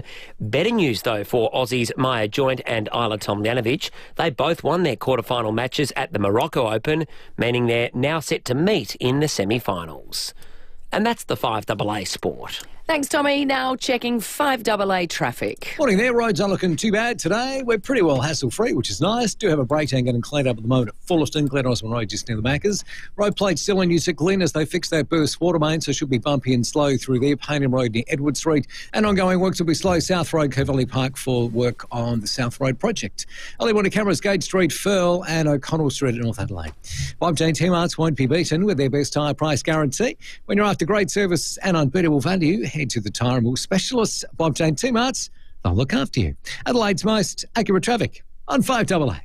To the 5AA forecast, sunny and 18 today, 21 tomorrow with a shower or two developing. Showers windy and 21 for Sunday. Showers windy and 17 for Monday with falls of up to 30 mils in the hills. Right now it's just 5 degrees on 5AA, always Adelaide. The most frustrating thing about having your car repaired after a collision can be the wait. Sometimes months. At Premier Panel Services, the wait is one thing you won't have to worry about. We've expanded our workshop and our highly skilled team. It means we're better equipped to deliver an outstanding outcome for you and your car. RAA and MTA approved, Premier Panel Services work with most insurance companies. So ask for Premier Panel Services and get back on the road sooner. See movies how they should be seen. Hear movies how they should be heard. All on the big screen with Quake Sound at Wallace. And now you can see them for less and enjoy candy bar discounts and other special member offers and freebies. Simply become a My Wallace member today. It's free, it's easy and it's full of benefits. Go to wallace.com.au and click on Join My Wallace today. Wallace Mitcham, Mount Barker, Noongar and the Piccadilly. South Australia's home of big screen magic and entertainment.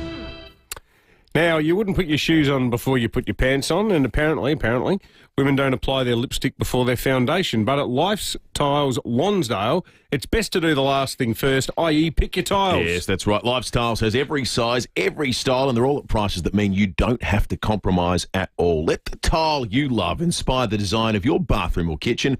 If you're renovating, looking for inspiration, or you're a tradie, maybe trying to get the job done, there's over 60 years of experience in the Life's Tiles team, so you can trust their expert service and advice. So whether you're becoming an empty nester or simply want to update your home to add value, do the last bit first and start with your tiles. For designer tiles at warehouse prices, choose Lifestyles Lonsdale.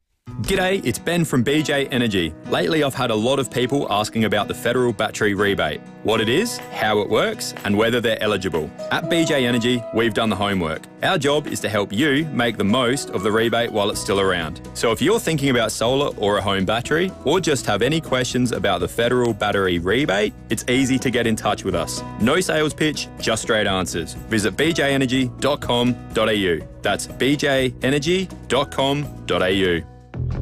Hyundai Prius is on now. Jump into the Tucson from $39,990 drive away. Visit Hyundai.com.au. David Penberthy and Will Goodings. 5AA Breakfast. 21 minutes to 8. After 8 o'clock this morning, break at 8. Alex Neil-Bullen's going to join us, and of course, Feedback Friday. Love rounding out the week with Feedback Friday. Get your thoughts on some things that have transpired and make sure everyone who participates wins a prize. That's in about an hour's time. After his unsuccessful attempt to explain what was going on within the coalition at that press conference yesterday, David Littleproud's decided to do it in song. This is the new theme song for the Federal Coalition. How do I live without you? I want to know. How do I breathe without you? Oh, brings a tear to your eye, doesn't it? Taking you back to about, what was it, 96, Con Air, one of the greatest movies of all time. Put the bunny in the box. And with that, we cross to Canberra to talk to Zach De Silva, our federal political reporter. I was about to say, the way the coalition's going, there's other elements of Con Air you could say it's resembled of late too. That's right. Welcome to Con Air. Zach De Silva from 9 Radio, good morning to you. Good morning, guys. That was one hell of an intro. And can I just say, you're talking about Feedback Friday. I think there's some Liberals and National MPs who would probably be keen to share their feedback with Feedback Friday as well. Zach, this must be a target-rich environment for a journo looking for an off-the-record chat with anybody, because all the sensible people must just be tearing their hair out at the moment.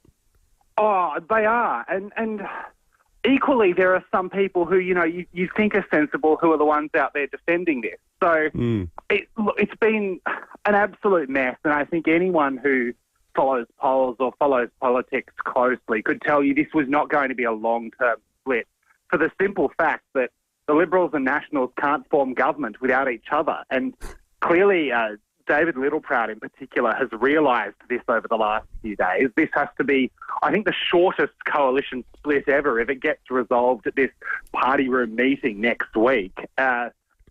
But both sides were on the verge of essentially solidifying the split by announcing their shadow frontbenchers, because, of course, as soon as you do that, when you merge, people have to get demoted out of senior frontbench jobs. It would have been an absolute mess. So they've put that off for now to give themselves some more time to negotiate. Liberal MPs are going to meet next week to discuss the Nationals' policy demands. It will be interesting to see where all this ends up. It feels like today, Friday, we're back where we were last Friday, with the coalition looking a little bit rocky, but they'll probably get through it. It will be interesting to see how this plays out from here. So when they're together, when they are the coalition, they have the Liberals have their own party room meeting, the Nationals have theirs, but then they have a joint party room meeting too, don't they, during Canberra, during Parliament? Yes, yeah, they do. When Parliament sits, there's a joint party room meeting, and one of the things that, selfishly as journos we were talking about, as soon as this split got announced, it was like, now that's another briefing we've got to go to. The Nats are going to do their party room meeting, the Libs are going to do theirs. We've got to, make sure we're across what both of them are doing.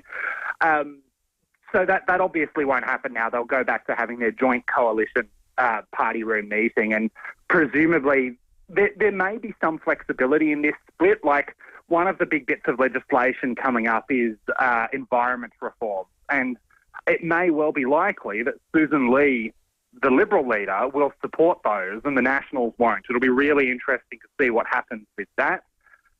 There may be some issues like that where they don't agree, but they agree to disagree, if you like, and can kind of vote their own way. So where do you think Jacinta Price is going to end up in all this? Because she became a bit of a flashpoint for Nationals' anger, moving across from the CLP to the Libs. Conversely, some Liberals probably regarded her as a bit of a queue jumper. Yeah, and I think that there were a lot of Nationals who were quite upset by this decision. There are Nationals who've been saying, both privately to me and publicly, that they think Jacinta Price wants to be the Prime Minister and she can't do that as a National, and that's why she's made the move. If she wanted to end up in a senior role, you'd feel a little bit dudded, making the jump, angering that many of your colleagues, and then missing out on the deputy leader because Angus Taylor didn't get the numbers in the party room meeting. Well, the other thing she's got to do is win a seat. And as one of our listeners, Con, keeps reminding us on our text line here, Zach, the last time she tried to run for a lower house seat, she lost by about 5,000 votes. Exactly. She would have to win a lower house seat to be in the running to be Prime Minister. This is clearly a very long game she's looking at. The other thing that will be interesting when Susan Lee names her front bench, which will presumably happen, I've been told things will move pretty quickly after this party room meeting next week. So presumably we'll see a Liberal front bench next week. It will be interesting to see what role Jacinta Price gets. Given she is on the Conservative side, and Susan Lee is a moderate, they're on opposite sides of this party. Susan Lee has said she will have some kind of front bench portfolio. She will play a big role in her shadow ministry. It will be interesting to see what position she gets and how much we can read into that, the relationship. Of course, the other thing is Susan Lee actually doesn't have that many people left. The Liberal ranks and the Nationals ranks, well, mostly the Liberal ranks, are so severely depleted after the election that she has to give senior roles to people who may not be from the same side of the party as her, because that's simply where the talent is at this point. Total chaos. Zach De Silva for Nine Radio in Canberra, their federal politics reporter. Thanks for joining us, mate. Have a great weekend.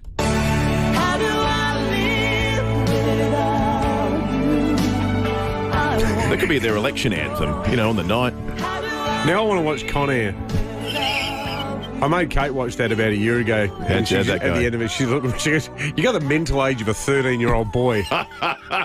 Yeah, and? What about, like, when the car gets hooked up to the plane and it just, like, it was just explosions.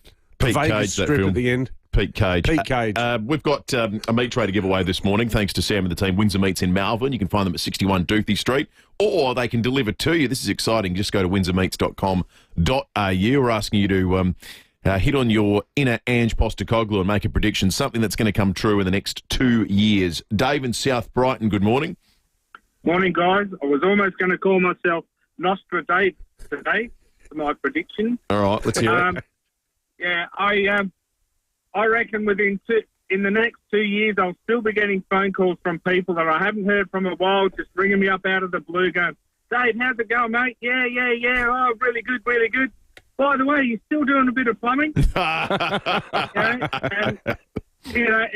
happened for 50 years. I remember my old boss told me when I was an apprentice, people will ring you up out of the blue, and then they'll come, and 100% it happens. Yeah. Nice to have a trade. Nice or to be someone remembered. you know with a trade. Yeah, absolutely.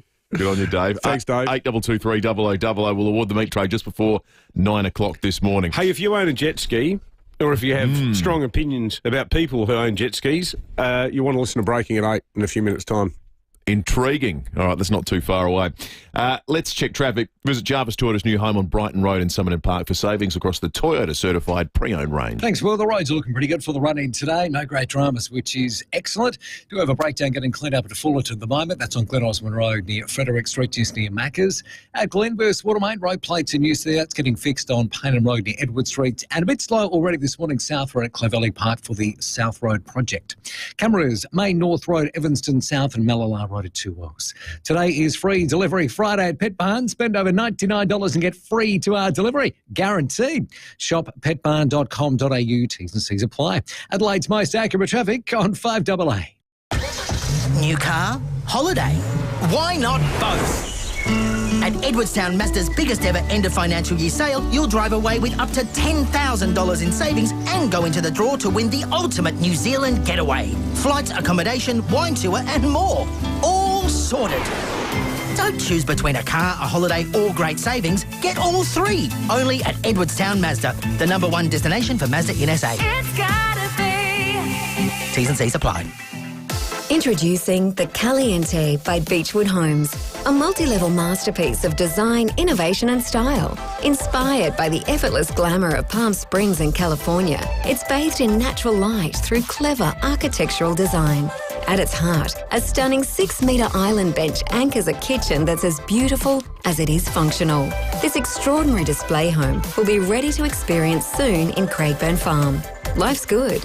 It's even better in a Beechwood home. Where's the best spot in Australia for Friday night food? Well, it's only at the Adelaide Central Market. You know, the thing about the market, everyone comes here from interstate and they go, I went to that market of yours. That place is unbelievable. I feel like I was in Europe, but I think some of us are guilty of taking it for granted. Well, don't, because you're missing out on the good stuff. Freshly shucked oysters, house-made pizza, world-famous laksa, lasagna just like Nonna used to make, Portuguese tarts, Algerian paella, you name it. Yeah, in fact, whatever you like, you'll find it on Fridays at the Adelaide Central Market, along with deliciously cheap food and an electric atmosphere. You'll also find great specials on produce and some fantastic live music. Adelaide Central Market's the place to be on Friday nights, open Tuesday to Saturday with late-night trading on Fridays. That's today until 9 p.m. For more information, visit the website adelaidecentralmarket.com.au. Friday nights only at the market. Every year, solar rebates, STCs, drop, meaning waiting costs you money. Lock in today's rebate and maximise your savings with a quality solar and battery system from my friends at NRG Solar. Remember, the sooner you add a quality solar battery installed by NRG, the more you'll save. Don't let energy prices eat your savings. Don't wait. Call 1300 858 160. That's 1300 858 160. And talk to NRG Solar today. All right, that'll be absolutely diddly squat. Buy any vehicle from Wayville Hyundai before June 30 and you could win an entire year of groceries from Foodland. T's and C's apply. Licence number T25707. Driven by Australian Motors. 5AA Breakfast is streaming live right now. To watch, simply head to 5AA on Facebook or YouTube. Hyundai Prius is on now. Jump into the Tucson from $39,990 drive away. Visit Hyundai.com.au. David Penberthy and Will Goodings. 5AA Breakfast. 9 minutes to 8. Jane in Northfield's called into the program. Morning to you, Jane. Good morning, boys. I hope you're both warm and cuddly in there. Well, we're more warm than cuddly. We're not. We're not cuddling each cuddler. other, Jane. Yeah, we don't do that till after 8, Jane. That's right. After 9. You sparked my brain going today. I'd like to nominate a song for the Federal Coalition theme song. You got to know when to hold 'em and know when to fold 'em. Kenny Rogers. Kenny Rogers. One of our favourites. I don't know whether they know when to hold them or fold them. Well, they did fold them. Well, it was a big gamble, and whoever held on the longest, they're the winners. Yeah. Great choice, Jane. I'll tell you what, Jane. Cheers. We're going to give you a $200 Harvey Norman voucher. We love it when our listeners get creative on us. $200 worth of Harvey Norman goodness coming your way. And they're celebrating Australian Made Week at Harvey Norman. Great cause. Receive 10% bonus gift cards on selected Australian-made furniture and more. Harvey Norman, they're proud supporters of Australian Made. I wonder if Jane's familiar with Kenny Rogers' work with his band, The First Edition. Famous for a song that I know is near and dear to your heart, Will. I just checked in to see what condition my condition was in. Well, you're exactly right. We're going to check in now with Troy Holmes, though, who's close to my heart. He's the president of the Budgeriggar Council of South Australia. He's roped me along a couple of times to do the judging, and it's been a labour of love getting out there with those mad, chirpy little critters there in Campbelltown. But Troy's not in Campbelltown today. He's in the warmth of Cairns at the National Budgie Champs. How's it going up there, Troy? Yeah, good, thanks. It's beautiful, 27 degrees and not a cloud in the sky. Oh, lovely. So how big a deal is the Nationals for the budgery world? Oh, look, the Budgie Fest, that's all about fun and getting the families along. This one here, this is a serious side of the competition. So this is where you make or break, I guess, your Budgeriggar brand. Right. So what I've been to out at Campbelltown, that's almost like Auskick. What you're at, this is the grand final. Oh, this is absolutely the grand final. There's a lot of nervous people here at the moment, and there's a big shroud of secrecy around it. So there's been a 30-day media blackout. You can't put photos of your birds up. No one knows. Ooh. You know, we've had shows during the year. We know the guys that are winning interstate, but we don't know. You had to have your club titles, then your state titles, which we had last weekend in Adelaide. No one knows whose birds are actually going to be here until tomorrow. So there's a lot of chatter. You know, did this particular style of budgie or this particular variety make it into the team? And yeah, right. Yeah, it's fun. So is there like the potential for like a sort of, Wild Western movie type moment where in hushed tones a particular individual budgie is revealed as being in the comp and everyone just sort of has a sharp intake of breath going, my God, it's that guy? That's exactly how it is. So Who is that guy, Troy? Who's the one that gets everyone talking if they show up? Oh, look, Jeffrey Leong out of Victoria. He'll have some really good birds in the team. Ian Hunter. But what's really exciting is there's guys like Norm Wheatley from WA. He's one win out of the Hall of Fame. So if he's got a good bird here this weekend, Norm, he could be immortalised with a Logie and Really? End up in the Hall of Fame. There's only 19 people have ever made it into the Hall of Fame since Wow. it was started in '83. And what sort of, in all seriousness, what are the qualities that get you into the Hall of Fame? Is it your success as a breeder? Yeah, you've got to win 7 national titles. So, and they can be across any one of the varieties. So in South Australia, fortunate enough, we've got one breeder there, Kelvin Kokoski, who's part of the Kokoski and Rice. So Kelvin and John, they're in the Hall of Fame. Wow. We've only got one in South Australia. But yeah, you win 7 of any class, or if you win 4 of the same class. So if you win, for instance, albinos 4 times over 4 years, the thing about this you've got to remember is it's a one and done deal. So if your bird dropped a feather last week, it's a 2024 rung bird, so it's got a coated leg ring on it. You can't ever bring it back to the Nationals. This is the one time only. So it had to win 2 weeks ago at its club show. It had to win at the state show. Rare, the Hall of Fame. It's 165,000 birds down to 609. Wow. So it is absolute rare. Hey, Troy, we got a text earlier from Lynn who pointed out that there's an Adelaide artist, Daniel Connell, who's going to be there at the Budgie Championships doing some painting of budgies live there in the flesh. Are you across this? I am across this. Daniel is the guy who came out to Budgie Fest, and I'm so glad you broke that on your radio station because we haven't told anyone yet. We'll it's going to be one of our big reveals tonight, but cat's out of the bag. Oh, sorry. Hopefully we haven't got too many other listeners up in Cairns, Troy. And the last thing you want to do at a budgie convention is let a cat out of the bag. There you go. Hey, this is what happens when you get this big, Troy. It's hard to keep a lid on these things. Yeah, that's People right, talk. Exactly. Hey, Troy, great catching up with you, mate. All the best. Enjoy the warmth and good luck for the competition. Thanks, guys. Enjoy the week. You too. It's fascinating.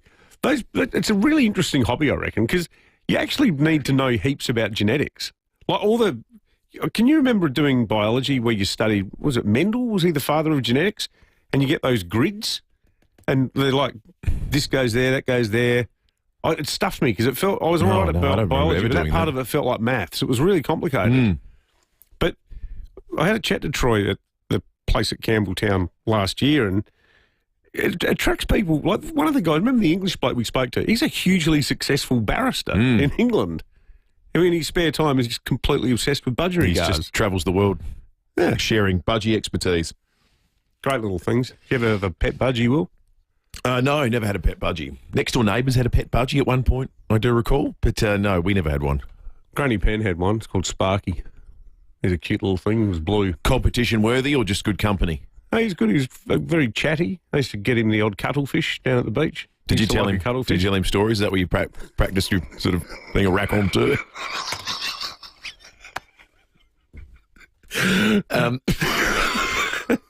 My only friend. Just trying to complete the picture, that's all.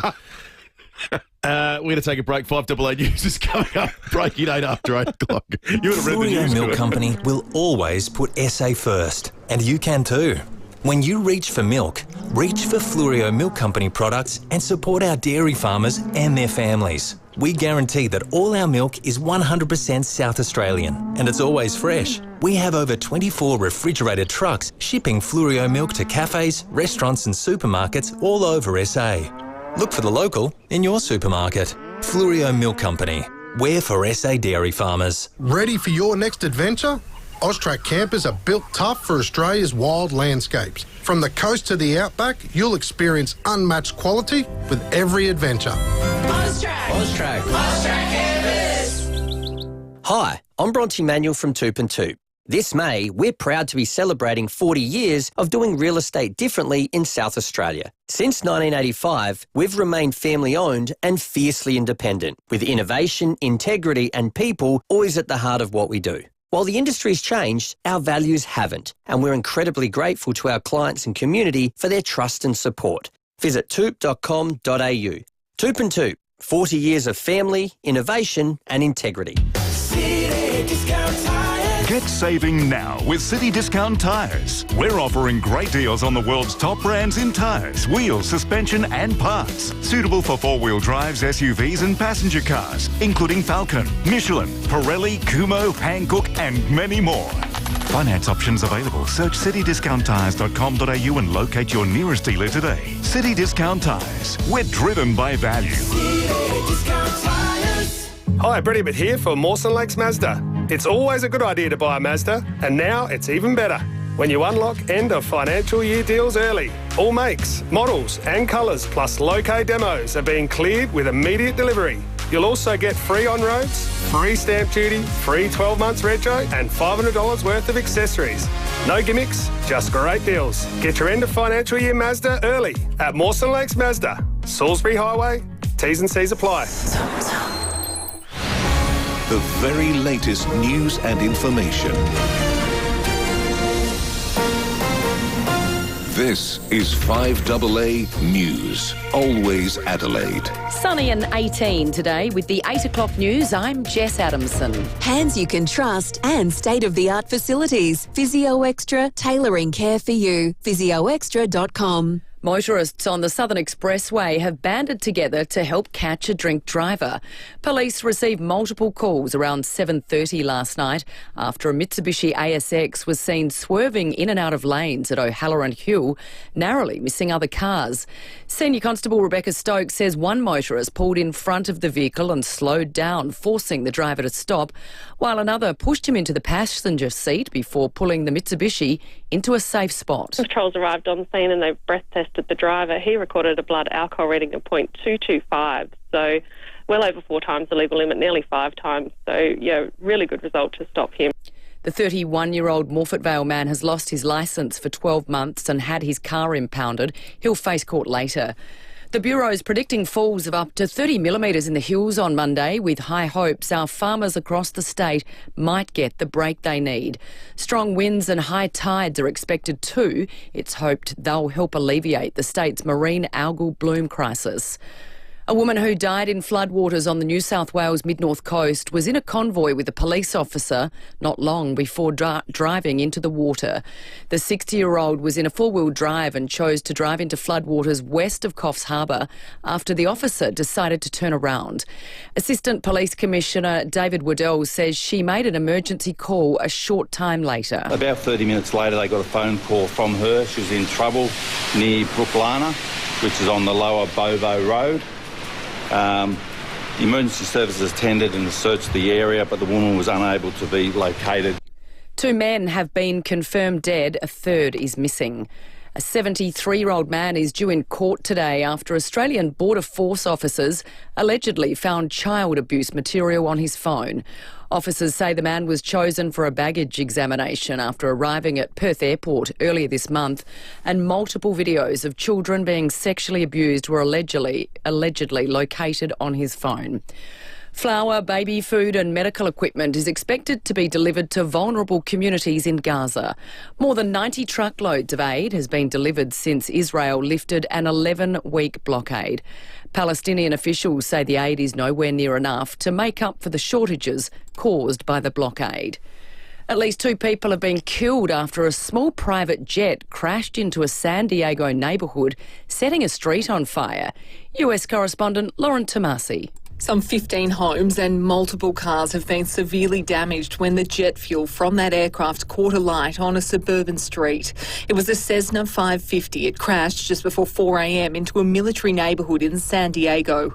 It's unclear how many people were on board that flight, but police say at least 2 people have been killed. The fire department says fog was very thick this morning and there is a clipped power line over the scene, so authorities now looking if that contributed to this crash. Princess Catherine has named a naval ship for the first time in Scotland. Europe correspondent Hannah Sinclair reports. The Princess of Wales joined by Prince William to conduct a traditional naming ceremony at a shipyard in Scotland, calling the new vessel HMS Glasgow. Kate looking suitably nautical for the occasion with a navy and white dress and matching hat, speaking to hundreds of friends, family, workers and the 45-strong ship's company. Kate gave a royal blessing before pressing a small red launch button to smash a bottle of single malt Scottish whisky against the ship's hull. Now turning to 5AA Sport. To make room for renovations, Agostino Mitsubishi are having a stock clearance sale on now. Nailsworth and Mawson Lakes. Here's Tom Wren. Thank you, Jess. Round 11 of the AFL has opened with a 14-point win for Geelong over the Bulldogs. The Cats star Jeremy Cameron booted 6 goals, while ex-Dog and now new Cat Bailey Smith notched up 33 touches, despite needing injections just to get through the game. I'm glad it's over and done with. I'm glad I got through the game. I probably wasn't going to play if it wasn't, the Bulldogs game. Audio there thanks to Fox Footy. The teams are out for the rest of the round. Port Adelaide forced to make 4 changes ahead of tomorrow night's clash against Fremantle. Hugh Jackson will make his debut. The Crows will trim their squad later today. Well, the Adelaide 36ers are today expected to announce they've signed 5-time MVP Bryce Cotton on a 3-year deal. The 32-year-old former Perth Wildcat said he'd never play for any other club in the NBL, but is set to join the Sixers in a major coup for the club. Let's go to tennis. Alex de Minaur has been given a tough draw for the upcoming French Open. He could face rising 10 Jakub Mensik and 5th seed Jack Draper on the way to a potential quarter-final showdown with Yannick Sinner. To cricket, a brilliant century from Aussie one-day captain Mitch Marsh has helped his Lucknow Super Giants post a huge score of 2 for 235 in their IPL clash against the Gujarat Titans overnight. His first in the IPL, second in T20 cricket. Mitch Marsh, what a knock. Audio there thanks to Fox. Now, Marsh finished with 117 off only 64 balls as his team beat the top-of-the-table Titans by 33 runs. Despite the result, though, Marsh's team will still miss the finals.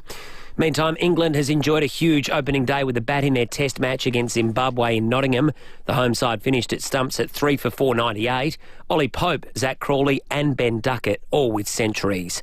And one game in the NRL overnight, the Dolphins belting the Bulldogs 44 points to 8. And that's the 5AA Sport. Thanks, Tom. Let's check the 5AA traffic. Morning there at Crafers West. A truck has lost a fuel line on the down track just near the tunnels. Got delays inbound, heaps of fuel on the road, so take it easy through there this morning. Pretty bumpy with a burst water main getting fixed at Glynn. Got road plates in use there. She's pretty slow too. This one's on Payne Road near Edward Street. Getting busy, Main North Road at Enfield, and a camera setting up right now to Kettleville Terrace at Kenttown. Budding songwriters from kindergarten to year 12, it's time to enter the ACMF National Songwriting Competition. See how to enter at acmf.com.au. Adelaide's most accurate traffic on 5AA. Now the 5AA forecast, sunny and 18 today, 21 tomorrow with a shower or two developing, windy and 21 with showers increasing later on Sunday and a high chance of showers on Monday, 17 degrees. Right now it's 7 degrees on 5AA, always Adelaide. Streaming live via the 5AA Player app on DAB Digital Radio and on 1395 AM. This is 5AA, always Adelaide. Hyundai Prius is on now. Jump into the Tucson from $39,990 drive away. Visit Hyundai.com.au. David Penberthy and Will Goodings, 5AA Breakfast.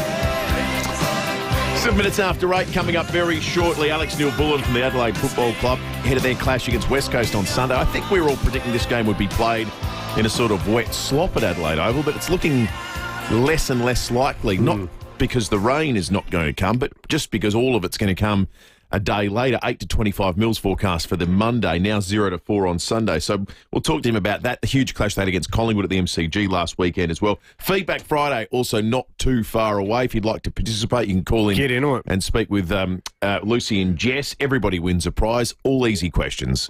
And all great prizes too. And they're all fantastic prizes. And speaking of great prizes, the meat tray, thanks to the great people at Windsor Meats in Malvern, 61 Doothie Street, asking you this morning to make a prediction a la Ange Postecoglou. What is something that is going to happen you can guarantee within the next 2 years? Predict something within the next 2 years. He predicted within his second year he'd win a trophy. He did it. We want you to make a similarly bold prediction. We'll give away a meat tray before 9 o'clock.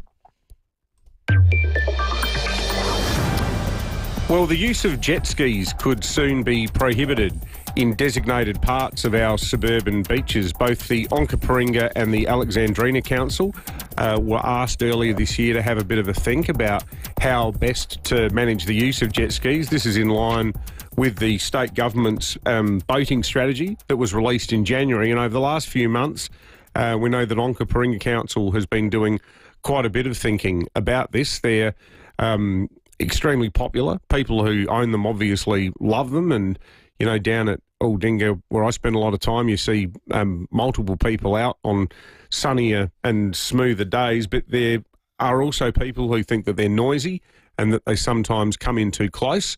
To get a sense as to where things currently stand with the plans, we're joined now by the Mayor of the Onkaparinga Council. She's got one of the best jobs in South Australia, Moira Weir. Mayor, good morning, and thank you for your time. Good morning. So where has the council landed with this? Yeah, so we've written to the Department of Infrastructure and Transport and said, look, we think we'd like them to have a look at an proposed exclusion zone just at the end of Aldinga Beach, between Aldinga and Sellex Beach Road. So not in front of the Aldinga Surf Lifesaving Club, because that would be a dumb place to do it. Yeah. But at the other side, either side of that.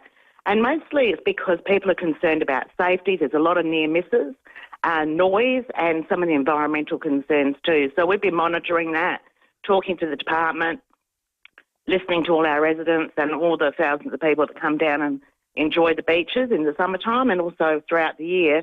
And so our council had a chat about that, got all the data together and decided. So we've written to the Department of Infrastructure and Transport and said, look, we think this is a really good idea, and if you're going to do one in our area, that's where we would want it. So that's where it's up to. We've written off and hopefully we'll be able to keep being in conversation with them. We think it's a really good idea and our community would really appreciate it.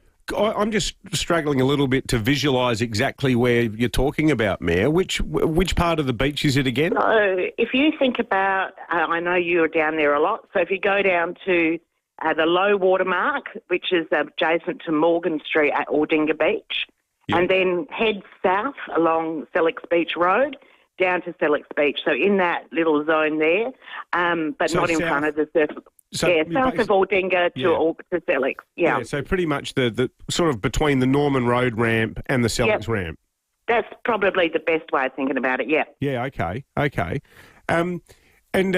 What's the view been on council? Has it been a sort of hotly contested thing? Or, I mean, given the size of Aldinga Beach, it feels like there should be still plenty of space for people who want to, go down there in a jet ski. Absolutely, plenty of room for everybody. The councillors themselves have been 100% behind the idea. There's been no debate amongst the councillors. The community who live there and who are regular users, they think it's a really good idea. We know that there's, about 38% of people who don't quite meet all the things they should be doing, not keeping their life jacket on or going too fast or swimming too close to the swimmers, getting their jet skis a bit too close. But we know that if we can just get a little bit of support there from DIT, and then our rangers will, keep an eye on everything, make sure everyone's safe and sound. That's the goal. We want everyone to be safe, and that's where we definitely align with the state government. Safety first is what we want. We want everyone to enjoy our beautiful, spectacular waterways, and so that's the best way to do it, we think. Have you heard, you probably wouldn't want to speak on their behalf, but do you know if Alexandrina Council have come up with a similar idea yet? Well, I think Keith Parks would want to speak for himself, so I won't go there. Right. No worries.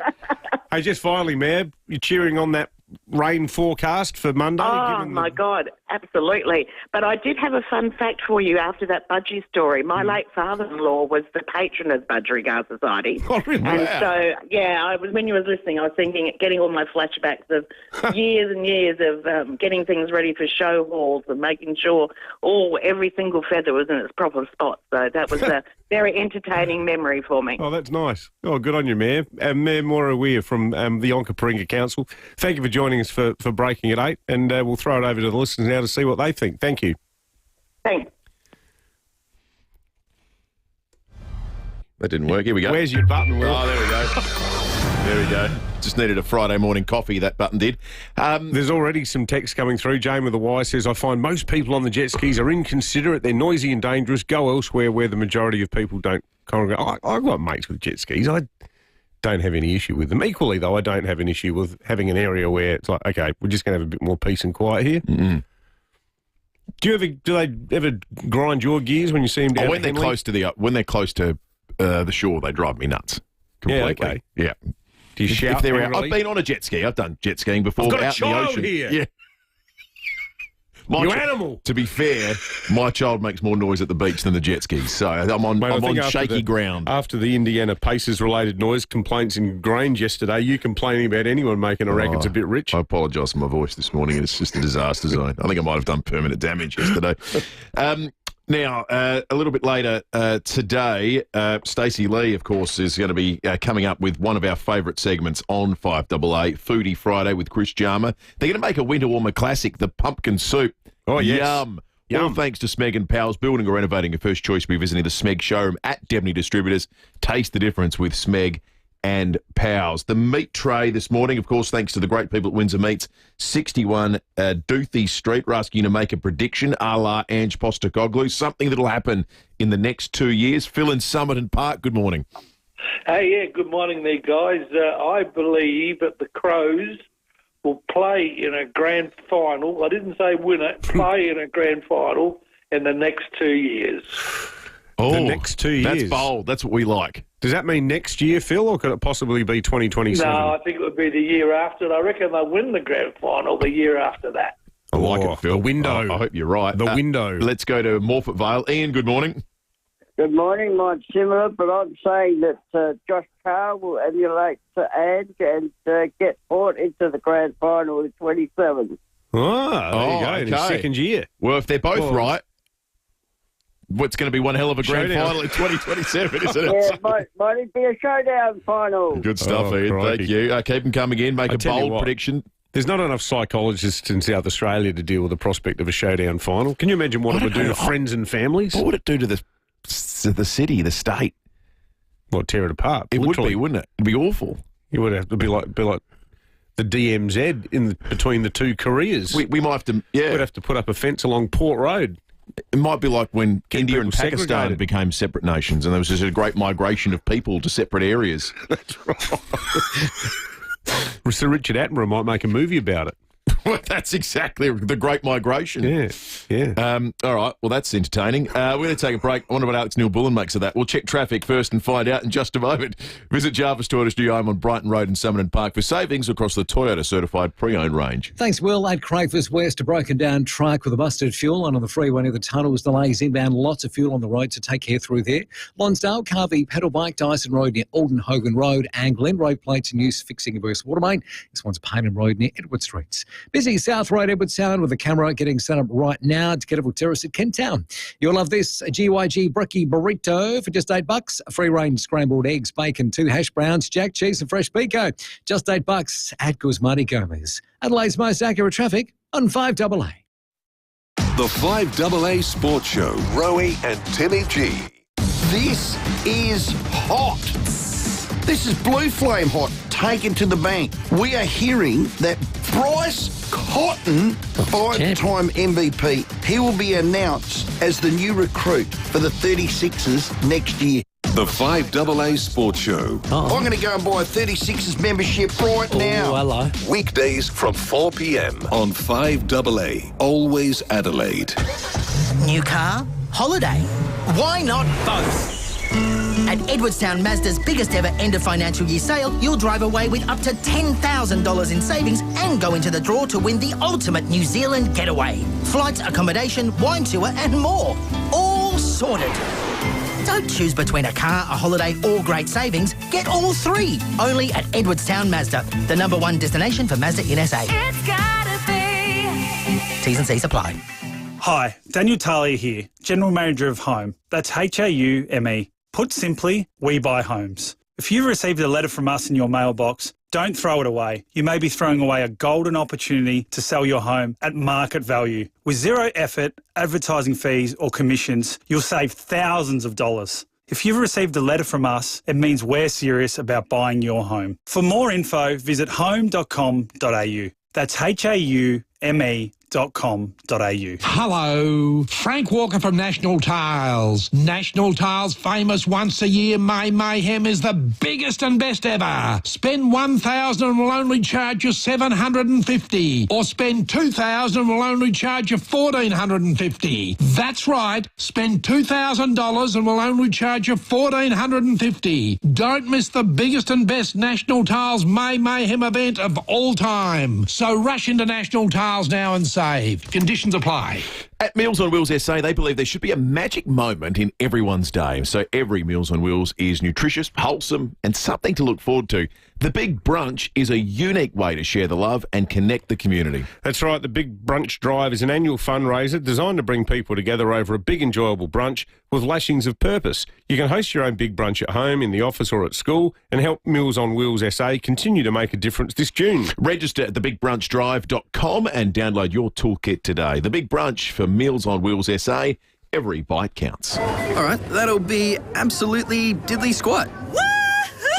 Buy any vehicle from Suzuki in the city before June 30 and you could win an entire year of groceries from Foodland. T's and C's apply. Licence number T25707. Driven by Australian Motors. Rosanna Mangiarelli here from 7 News. Join me and Will Goodings for Adelaide's leading news hour, 7 News, tonight at 6 o'clock.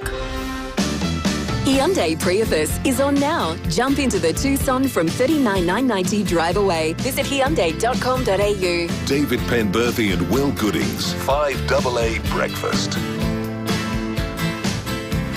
Alex Neil-Bullen. Neil-Bullen's going to kick a goal, I think, bending it. He kicked it. Neil-Bullen, he can make the ball talk. Neil-Bullen kicks a goal. Alex Neil-Bullen, it's a party at this moment. Alex Neil-Bullen. Jeez, it would have been a party at the MCG. The Crows gotten over the line against Collingwood on the weekend. Chances late. Just couldn't quite get it done. Heartbreak yet again. Alex, great to have you in the studio, mate. Good morning, guys. Great to be here. Your home ground for so long, the MCG. We were just talking during the break that feel different going back there again to play. Yeah, you certainly appreciate the opportunity to play on the AFL's greatest oval with so much history. I think it dawned on me last year when I had told the Ds that I was looking to come home and they gave me the green light. I think we had 3 more games left on the G at that point, and as soon as I had that conversation, every time I got to play on the G, I really soaked it up. And even in the energy, the intensity of a game, had a couple of moments where I'm like, how lucky have I been for the last 10 years to play on this great oval? But in saying that, playing on the Adelaide Oval, the atmosphere is top notch. I would say it's better because there's 45,000 of your home fans and it's capacity every week. Or indeed, 45,000 opposing fans in the case of a Port home showdown. What was that experience like? Because the last time we spoke was when you and Jack Lukosius were in here together in the lead up to the showdown. The atmosphere that night, that felt like an English soccer match. Like, it was just crazy, wasn't it? Yeah, it's often the case when you play Port at Adelaide Oval. Obviously, playing for an interstate team for the years before that, it just felt quite similar to that. The build-up is exceptional. Don't want to pump up Port Adelaide too much, but the pre-game that they offer is sensational. And as a fan, but also as a player. Like, I don't know if I touched on it. We used to set our weeks up when we play Port Adelaide at Adelaide Oval around the theme of in excess, that never tear us apart. And then you get to the ground, your pre-game, the song comes on. It's just like, how good's this? I'm living my dream here. Just said something I think was really interesting a moment ago about telling the Melbourne Football Club 3 games, you had 3 games at the MCG, and you'd sort of had chats behind closed doors about your intentions. Do you think the industry needs to get a little bit more mature about how we talk about player movement? There's been speculation, Oscar Allen in Western Australia and others, people have had meetings during the year and people, suddenly it's sort of as though, you're planning on leaving your wife. But it's a change of employment circumstances and it's still sort of treated as this no-go area. You clearly had a mature conversation with a club, went on and played good football for them after that point. Do you think we get to a point where all this stuff will just totally be out in the open? Yeah, I would say so. I think the way the sporting industries are now, so I'll use the NRL, for example. I know this state, we don't focus too much on that sporting code, but being in Melbourne, we shared the same facility with Melbourne Storm. So often you would be in the weights room and you've read on the news that player X is moving clubs at the end of the year. And there's 8 games to go. So that for us, or for me anyway, I was looking at that like, I love that because everyone knows, it's like your workplace, everyone knows that you're coming to work still giving it your best, and for the team that you're currently in, you're a competitor. You're gonna tip in. Whereas all the noise around some players that, are they leaving, are they going? It's just like, I don't know, it's noise in the media that I feel like you could be talking about something else, celebrating something in the game that's happening live. And that, for me, having that one relationship with the footy club and the people there to, I guess put it on the agenda that this is how I'm feeling, this is my intentions at the end of the year, allowed me to enjoy the last bit rather than sitting in a corner feeling. And I bet you, Goody, my former coach, would have sat there and thought, if I didn't say anything and he would have seen how maybe I'm reacting, he would have been able to realise something's not right with Alex. And I bet you he would have had the ability, because he's a great coach and a great person, he would have ended up coming to me and going, hey, mate, is everything all good? I'm just seeing this look in your eye. Yeah. So that for me, it was like... So they know anyway? I think they would, yeah. It's a great point you make. It kills the rumour industry, doesn't it? If it's total transparency, there's no, is he, will he, won't he? Well, you know. Yeah. In that world. Isn't the thing that keeps it going the fans? Because I think of Dangerfield, like that guy couldn't have done any more for the Adelaide Football Club. And before he left, we sat down here in the studio and he had okay, guys, I know you've been asking me on live radio, from weeks, am I going? And he got his Google Maps out and he said, look, this is Moggs Creek and this is where my cousin lives and this is where my uncle lives and this is me. This is my home in the same way Adelaide's your home. And they are pure and noble reasons for going. I think he won the B&F that year too, didn't he? He won the Yellow Jacket. I think he may have. So he kept putting in. But now I reckon 25% of Crows fans boo the guy when he comes back here. This is a bit silly, isn't it?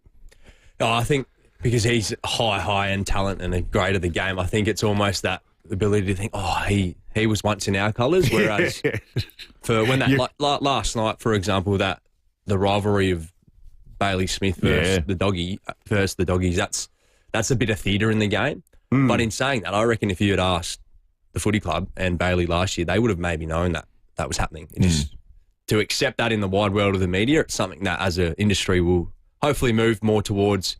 If you're leaving, I agree. Yeah. Let us know. The media can just announce it and then you go play the last 5 games of the year. Yeah, everyone's professional these days. Let's talk about the Collingwood game a little bit more.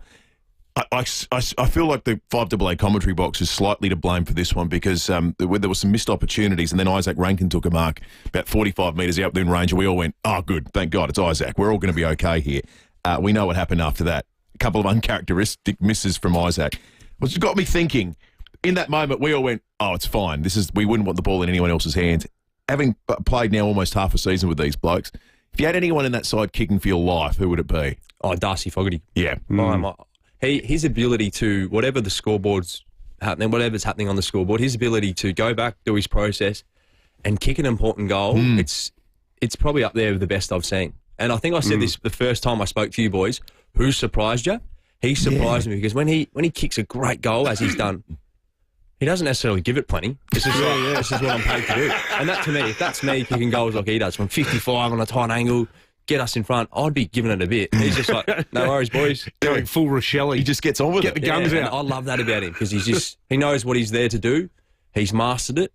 And if there's a bloke I want to kick after the siren say, I'm giving him the footy. Maybe it's his country background, sort of childhood spent chucking sheep into the back of a ute at Lucendale will make you more of a self-deprecating sort of a bloke. How does the club handle the question of rest as we get to this part of the year? Taylor Walker's obviously been talked about, named in the squad to play on Sunday against West Coast. Is it something that's an open conversation with the squad, or is it just individual between the player and coach? No, individual. And that's something like, last time I was in here, you asked me, I didn't train one week. And that's right. That's a conversation you have with Burjo, with Nixie, the coach, just around what's going to set you up to continue to play at the higher level each week. So that's something you do individually, and whether that's you miss a main training or you're bit off legs for the week or you miss a game, that's entirely up to each individual. But I know as competitors, you don't want to necessarily miss a game because you've built all this momentum. And from a team point of view as well, each individual has their strengths and they bring a lot to the side. So the ability to rest and manage isn't as easy as I reckon it seems. So, mate, you've been back here for a good 6 months, but probably longer now. What have you enjoyed most about being back living here in Adelaide? Yeah, I think, well, first and foremost, to be back in Adelaide where I grew up, but go to work, live out my dream of playing AFL footy because I absolutely love that part of it. But then flicking the switch and going home, my family, having my extended family, my mates come to games. Just before the showdown, I went and watched my mates play local footy. Oh, really? And then how cool. Had the 2 hours in between. Which drove into the Adelaide Oval. Sacred Heart Old Scholars. Yeah, right. Yeah, my brother-in-law plays there with a couple of my mates. And that for me, I had a moment where I was sitting on the far wing. I'm like, how good's this? Like, this is something from an individual point of view. Like, yes, I'm playing AFL footy and that's my dream, but the ability to work-life balance, I've never felt happier. Do you and think my family's loving it. To that end, do you think parenthood changed your approach to footy? It's a great question. I think for me, the ability to Monday to Friday walk into the footy club and just love hanging out with your mates, and you're in a high-performing working environment, so the ability to get better, but then also perspective when you get home, it's not rest time now. It's Alex, you're there to help your wife Georgie and your little girl Zara to, not get through the day, but make it as easy as possible for Georgie. So it gave you great perspective of how lucky you are Monday to Friday to walk into a job which you love and then come home and also be a hands-on father. It's, great balance. Awesome. The other thing too, your kids are great at changing your mind or making your mood change, aren't they? Like if you've had a good day or a bad day, like they take you in a different headspace, don't they? Yeah, absolutely. Even you've seen that I'll use footy as an example. Win, lose or draw, the moment you come down the race and your little girl's there and runs up to you, she couldn't care less, Alex, if you've won a game of footy or if you've had 2 kicks, 20 kicks. Yeah. It's just that the joy that brings you, and that for me is gold. Yeah. Love chatting to you, mate. And good luck against the Weagles on Sunday. Thank you, guys. Fill your boots. Oh, well, you know, well, I heard you say the weather's changed a bit, so it might be. Yeah, it could be a good day for the forwards. You've got 2 blokes, I think, within 5 or 6 goals of the Coleman too. That might be, getting competitive up in that forward line. Get that Jeremy Cameron bugger. Yeah, that's right. After last night and the week he's before. kicking away a bit. Well, hopefully there'll be a few big goal kickers on the weekend, mate. All the best. Thanks, Great to chat with you. Thanks, Alex. Cheers, thanks for having me.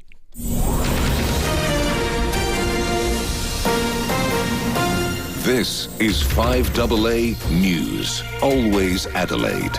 Sunny and 18 today with the 8:30 news. I'm Jess Adamson. Hydrotherapy at FIVEAA Extra Marion, including underwater treadmill, latest rehab facilities and highly trained physios. physioextra.com. A drunk driver who narrowly missed colliding with several vehicles on the Southern Expressway last night was brought to a stop by other motorists. Police say the Morphett Vale man was driving erratically, swerving in and out of lanes. One motorist pulled in front of him and slowed down, forcing him to stop, while another jumped into the vehicle and drove it into a safe spot. Senior Constable Rebecca Stokes says it was a great team effort. Incredible effort. They've all seen this happen and they've all banded together to do something about it and also risk their own lives. The 31-year-old blew nearly 5 times the legal limit. He's had his car impounded, lost his licence for 12 months and booked a date with the courts. 2 men are in hospital after a stabbing at Lobethal. Police were called to the town's main street yesterday afternoon after reports of an altercation. They found one victim with a wound to his leg and the other with a stab wound to his back. A 36-year-old Timor man was arrested at the scene and taken to hospital with minor injuries. He's been charged with 2 counts of assault cause harm and will face the Mount Barker Magistrates Court today. Police say the trio is known to each other. A bottle shop worker's been injured during a robbery at Plympton last night. Police were called to Anzac Highway just before 10:30 after 3 youths allegedly grabbed several bottles of alcohol and ran off without paying. A 16-year-old from Parafield Gardens was caught at the scene with the help of a staff member and police dog Cooper. The worker was hit with a bottle during the scuffle but wasn't seriously injured. The search for the 2 other youths continues. It's hoped strong winds and big tides forecast for Sunday could help alleviate the state's devastating algal bloom crisis. Farmers too are crossing their fingers for the season break. The Bureau's Daniel Sherwin-Simpson says we'll see some showers from tomorrow. And as we move through Sunday night into Monday morning, we're definitely going to see some decent falls coming through. Probably looking at around a minimum of about 10 in the city, and it could get quite a bit higher up in the hills, maybe getting up near the 25, even 30 mark if we get really lucky. So fingers crossed for some of those higher falls up there where they're needed. A 4th person has died in flooding on the New South Wales mid-north coast. Police finding the body of a man inside a car northwest of Coffs Harbour. Officers were alerted after another driver saw the car running off a sealed road. More than 50,000 people remain cut off by floodwaters. The energy regulator wants changes to the power grid to make way for the growth of data centres. Gabrielle Hodson has more. The rise of artificial intelligence is driving a massive demand for data centres, but the Australian Energy Market Commission has warned they'll need as much electricity as a small city. Without it, the Financial Review says we could be facing frequent blackouts as large coal-fired power stations reach the end of their lives. It's also reporting that Australia could have 175 new data centres by 2030. The concern comes after an incident in Washington where 60 centres dropped off the grid after a surge. They were part of a so-called alley with a total of 200 centres. All up, they consume as much power as the entire city of Boston. The man who gunned down 2 Israeli embassy staff members in Washington has been charged with 2 counts of first-degree murder, terrorism and hate crimes. The young couple was shot dead after leaving the Jewish Museum. Witness Yoni Carlin says the suspect stumbled into the museum after the shooting. The few people that left the event ended up coming back in, and the suspect now in custody was one of those people who came back in. He looked like he was in a state of shock. Nobody knew he was the killer at the time, but they sat him down, they were checking in, they said, "Were you shot? Are you okay?" He was with us for about maybe 10 to 15 minutes. Now turning to 5AA Sport. To make room for renovations, Agostino Mitsubishi are having a stock clearance sale on now. Nailsworth and Mawson Lakes. Hello again, Tom Wren. And to you, Jess. We'll start with footy. Adelaide will trim its squad of 26 back to 22 a little later today. There's been much debate on whether Taylor Walker will be rested for the clash against West Coast on Sunday. Teammate Alex Neil-Bullen telling David and Will it's a decision Tex will have with the coaching staff to decide if he lines up. That's a conversation you have with Burjo, with Nixie, the coach, just around what's going to set you up to continue to play at the high level each week. So that's something you do individually, and whether that's you miss a main training or you're bit off legs for the week or you miss a game, that's entirely up to each individual. Port's players, meantime, will train today ahead of tomorrow night's clash against Fremantle. They'll also fly out to Perth a little later this afternoon. The Power have made 4 changes to their side, with Hugh Jackson to make his debut. Round 11 got underway last night, Geelong winning by 14 points over the Bulldogs. Briefly elsewhere in some tennis news, Alexei Popyrin has gone down in straight sets. That was in his quarter-final clash at the Geneva Open, but better news at the Morocco Open for the Aussies. Wins for Maya Joint and also Isla Tomljanovic. And in the NBA playoffs, the Indiana Pacers have taken a 1-0 lead against the New York Knicks after a 138-135 overtime win. And Jess, that is the 5AA Sport. Thanks, Tom. Now checking 5AA traffic. Morning there at Crayford West. A broken down truck to look out for this morning. Got a busted fuel line on the freeway near the tunnels. Delays inbound. Lots of fuel on the road through this, so take care. Seaford Rise, Carrador Building, Main South Road near the Peddlers Creek Bridge. Lanes blocked outbound with big delays. And Lonsdale, Carvey, Pedalbike and Dyson Road near Aldenhoven Road. Got a camera, Barnett Road, Evanston, and one right now to Kettleville Terrace at Kenttown. At Woolworths, you'll now find lower prices on hundreds of products. Here to change, you'll see at the checkout. Shop great lower shelf prices today at your local Woolies. Adelaide's most accurate traffic on 5AA. Now the 5AA forecast. Sunny and 18 today, 21 tomorrow with showers developing. Windy and 21 for Sunday with showers increasing later. 17 on Monday with falls of up to 30 mils in the hills. Right now it's 10 degrees on 5AA, always Adelaide. Hey, it's Lauren here from Adelaide. Wouldn't you love a reward just for shopping at your local Star Discount chemist? Become a Superstar Rewards member to earn points, receive birthday vouchers and more. Star Discount Chemist. How can we help? Earn and redeem points on eligible purchases. Visit website for full terms and conditions. Adelaide's local, trusted and truly connected talkback radio station. 5AA. Always Adelaide. 10% in bonus gift cards now at Harvey Norman. Thursday and Friday only. Get 10% of your purchase price in bonus gift cards when you spend $500 or more on selected products. Shop in store, shop online. Spend $500 or more on selected products and get 10% in bonus gift cards. Best brands, best range, best prices, and 10% in bonus Harvey Norman gift cards. Thursday and Friday only. Do not miss out. Terms, conditions and exclusions apply. Gift card valid for 1 month. It's the best beachwood home yet. The Caliente, inspired by the glamour of Palm Springs and California. A multi-level masterpiece of design, innovation and style with unmatched street appeal. Unwind by the fireplace, take the elevator to explore, or view the climate-controlled wine room. Truly spectacular. This home is a home designed for all generations. The Beachwood Caliente, open soon for inspection at Craigburn Farm. Life's good. It's even better in a Beachwood home. Be inspired with a trip to Virginia Home and Garden. Not only will you find 12,000 square metres of indoor and outdoor plants, fruit trees, ornamental trees and much more, you'll also find the perfect pot. Virginia Home and Garden has pots in all sizes, colours and textures, so you can match your new plant to your home decor or create a relaxing haven outdoors.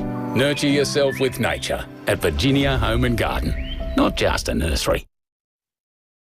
Sold by McGain again. But there's still limited homes out there, so you've got to get along to these opens. Tomorrow from 12 to 12:30 p.m, Zoe Ball and Big Bad Baz Rampol are opening 7 Morey Street, Woodcroft.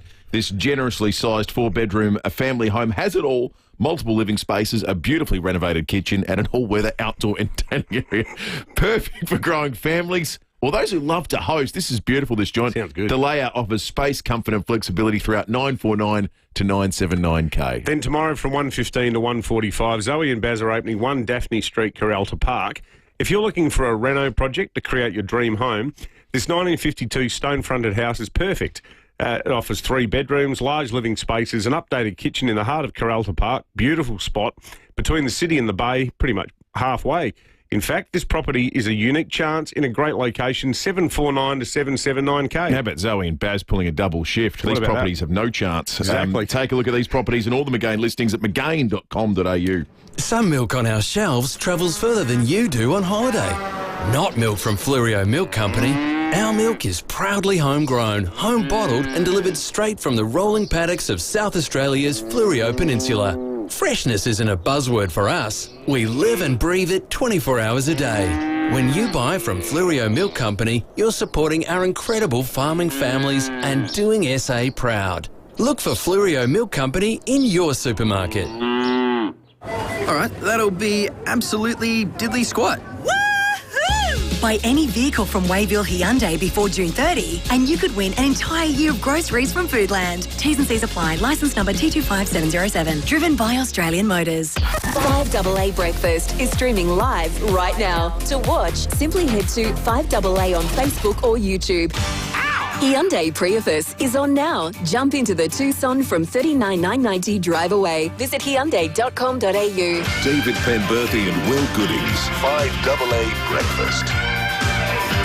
90 minutes to 9, 3 great prizes for Feedback Friday today. We have a Smeg kettle to give away. We have a Harvey Norman $200 voucher to give away and a Wallace family pass to give away as well. Everyone's a winner. Everyone who participates wins, and the good news is this, folks, there's one spot available. So if you get calling right now on 8223 0000, we'll put you straight on for Feedback Friday alongside Mark and Raymond. Apropos of nothing, Rob should release a book entitled Apropos of Nothing. Rob writes, my wife shouted from another room, do you ever get a shooting pain across your body like you're being stabbed with a pin in a voodoo doll? And when I said no, she shouted back, how about now? Thank you for that, Rob. Thank you, Rob. Friday today, so have your safe I bought a voodoo doll. I got one in New Orleans. Did you? Did you dedicate it to anyone? I gave it to Jim. Oh, who's he? I don't know what he's been using it on. Okay. But he's got one. They sell him in New Orleans. Be nice to Jim, folks. For all your voodoo needs. All right, let's head to Christie's Beach. Mark, good morning. Good morning, boys. Happy Friday. You too, Mark. How's life down in beautiful Christie's? Very nice. Beautiful sunny day and nice flat water down there. Yeah, right. Speaking of the water, flat on Monday, you've got to get rid of that damn algae. Speaking of the water and the algae, Mark, have you thought twice about buying seafood given the algal bloom? No, still eating a bit of fish. Yeah, well, bit of nice flathead. Good stuff. Yum. Yeah, keep it going. US President Donald Trump accepted a 747 from the Qataris as a gift. What's the best gift you've ever received, Mark? Oh, God, not a 747. That'd be nice, wouldn't it? Good old Trumpy for doing it. You need more friends in the Middle East, God. Mark. Oh, God, let's not go down that path. I've never really received a big gift like that, so no, I'm sorry, I can't help you out with that one. If you have, it's a hard reference point, the old 747. Mark, Lucy's movie night next Wednesday features 80s smash hit movie Top Gun. You're a Tom Cruise fan, yes or no? I am going, mate. It's going to be fantastic. I am super excited about going to see this. Yep. We'll take that as a yes. That's good. Oh, God, I sit at home watching Top Gun, both of them, a lot. Just lastly, Mark, that's exciting news. You're going to have a great night. I think we've given away all the doubles now. We've got 200 odd 5AA listeners coming along next Wednesday night. Just lastly, Mark, a real easy one for you. Who do you think will be in their job longer, Ken Hinkley or Susan Lee? Well, at least Little Proud's, I know he's seen the light, but I think, I reckon Hinkley's probably going to be in the job a little bit longer at the end of this weekend. Thank you, Mark. Let's go to Salisbury Plains. Raymond, good morning. Good morning to you both, and a belated happy birthday to you, Dave. Oh, thank you, Raymond. Good on you, mate. Good man, Raymond. I sympathise with a lot of your pain, mate, with regard to birthdays so late in life. The older you get, the sorer you get, I think, everything that falls. I think as I get older, I must be getting taller because every time I have to pick something up, it feels like I have to reach further down and it's harder to get back up. Yeah, I hear you, mate. Hey, Raymond, I want to put to you a question that nearly broke Timmy G during the sports show earlier this week. What do you think's more likely? The Crows win the premiership or Port win the wooden spoon in the next couple of years? Crows winning a premiership, I think, is more likely. More likely, okay. Yep. Now, 333 cars in Adelaide didn't start on Monday morning due to the freezing cold. And we got down to 3 degrees and it stuffed up a few batteries. What's the worst place you've ever broken down, Raymond? This is easy. I actually broke down outside the Mount Gambier airport. What? Yeah. I was on my way to a place in southwest Victoria called Nelson, and I thought it had enough petrol to get me to the Mount to fill up. And about 5 k's outside of Mount Gambier, where the airport is, car spluttered to a halt, man, and stopped. Oh no! So it was really embarrassing, because I have never ever run out of fuel before. I think how do people run out of petrol? But ran out of petrol. I had my son with me as well, so there was no hiding, because if it was by myself, it's one thing, but to have somebody with you and then go through the embarrassment of running out of petrol, it wasn't good. That's a good one, Raymond. Liberals and Nationals sound like their relationship might be back on again after it being off again over the course of the last few days. Do you think this relationship has a long-term future? That's a really good question. I think I hope it does. I'm probably leaning more to the left than I do to the right, but to be a good opposition, I think the coalition needs to exist and it needs to be strong. And if we don't have a strong, regardless of who's in power, if we don't have a strong opposition, then the government can get away with too much. So I would prefer that the coalition comes together and continues to build in strength, if I can put it that way, just for the benefit of the country, really. Yeah, no, good answer, Ray. Just lastly, David's a bit bleary-eyed. He received a text last night at midnight that woke him up from someone. What's the latest you can send a text without it being rude? Oh, that's a good question. My phone goes into Do Not Disturb after 8 o'clock. So I would suggest probably anything before 8 is okay. After that, unless it's a real urgent matter, probably. No, probably best not to do it. That's civil. Thank you for that, Raymond. Let's go to Beverly. Jim, good morning. Morning, boys. Hey, Jim, George Wendt, Norm from Cheers died this week. Cheers considered the greatest, if not among the greatest TV shows of all time. Have you got a favourite TV show, Jim? Well, I never watched Cheers, and a favourite TV show, you can't beat Abbott and Costello and the Munsters and all that sort of sitcom stuff from back in the, 60s, 70s. Yeah, nice. Golden era. Jim, we've been having a bit of fun for Meat Tray Friday with Ange Postecoglou's quote about always winning something in his second year, his prediction coming true. Have you ever made a prediction that came true? That is a very tough question, guys. I could not even answer that one. I think we need to go to number 3. No, that's fair enough. You've probably made heaps in your life that did come true, but you just don't remember them at the time. I famously made a prediction that didn't come true, and it was about how I thought iPhones were never going to take off. That's why I'm here, and I'm not running a billion-dollar business. Jim, RBA dropped rates this week down to 3.85%. Was that good for you or bad for you? Absolutely excellent. Great for the economy, get some money back into shops, and I pay a little bit less for my very exorbitant mortgage at the moment.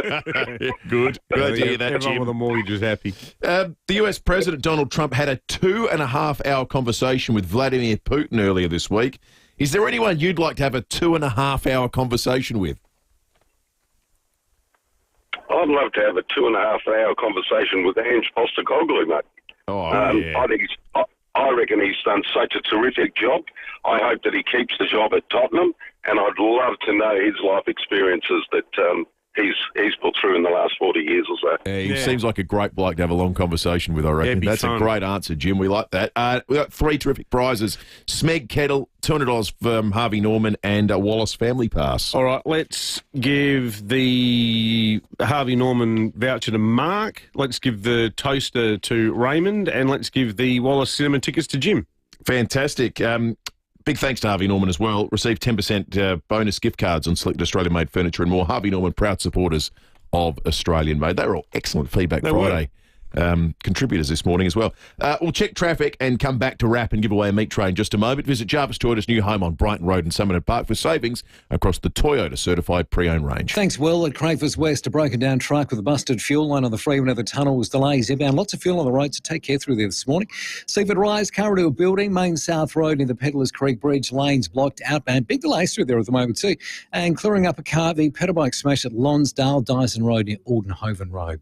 Camera, Grant Avenue, Rose Park to look out for too.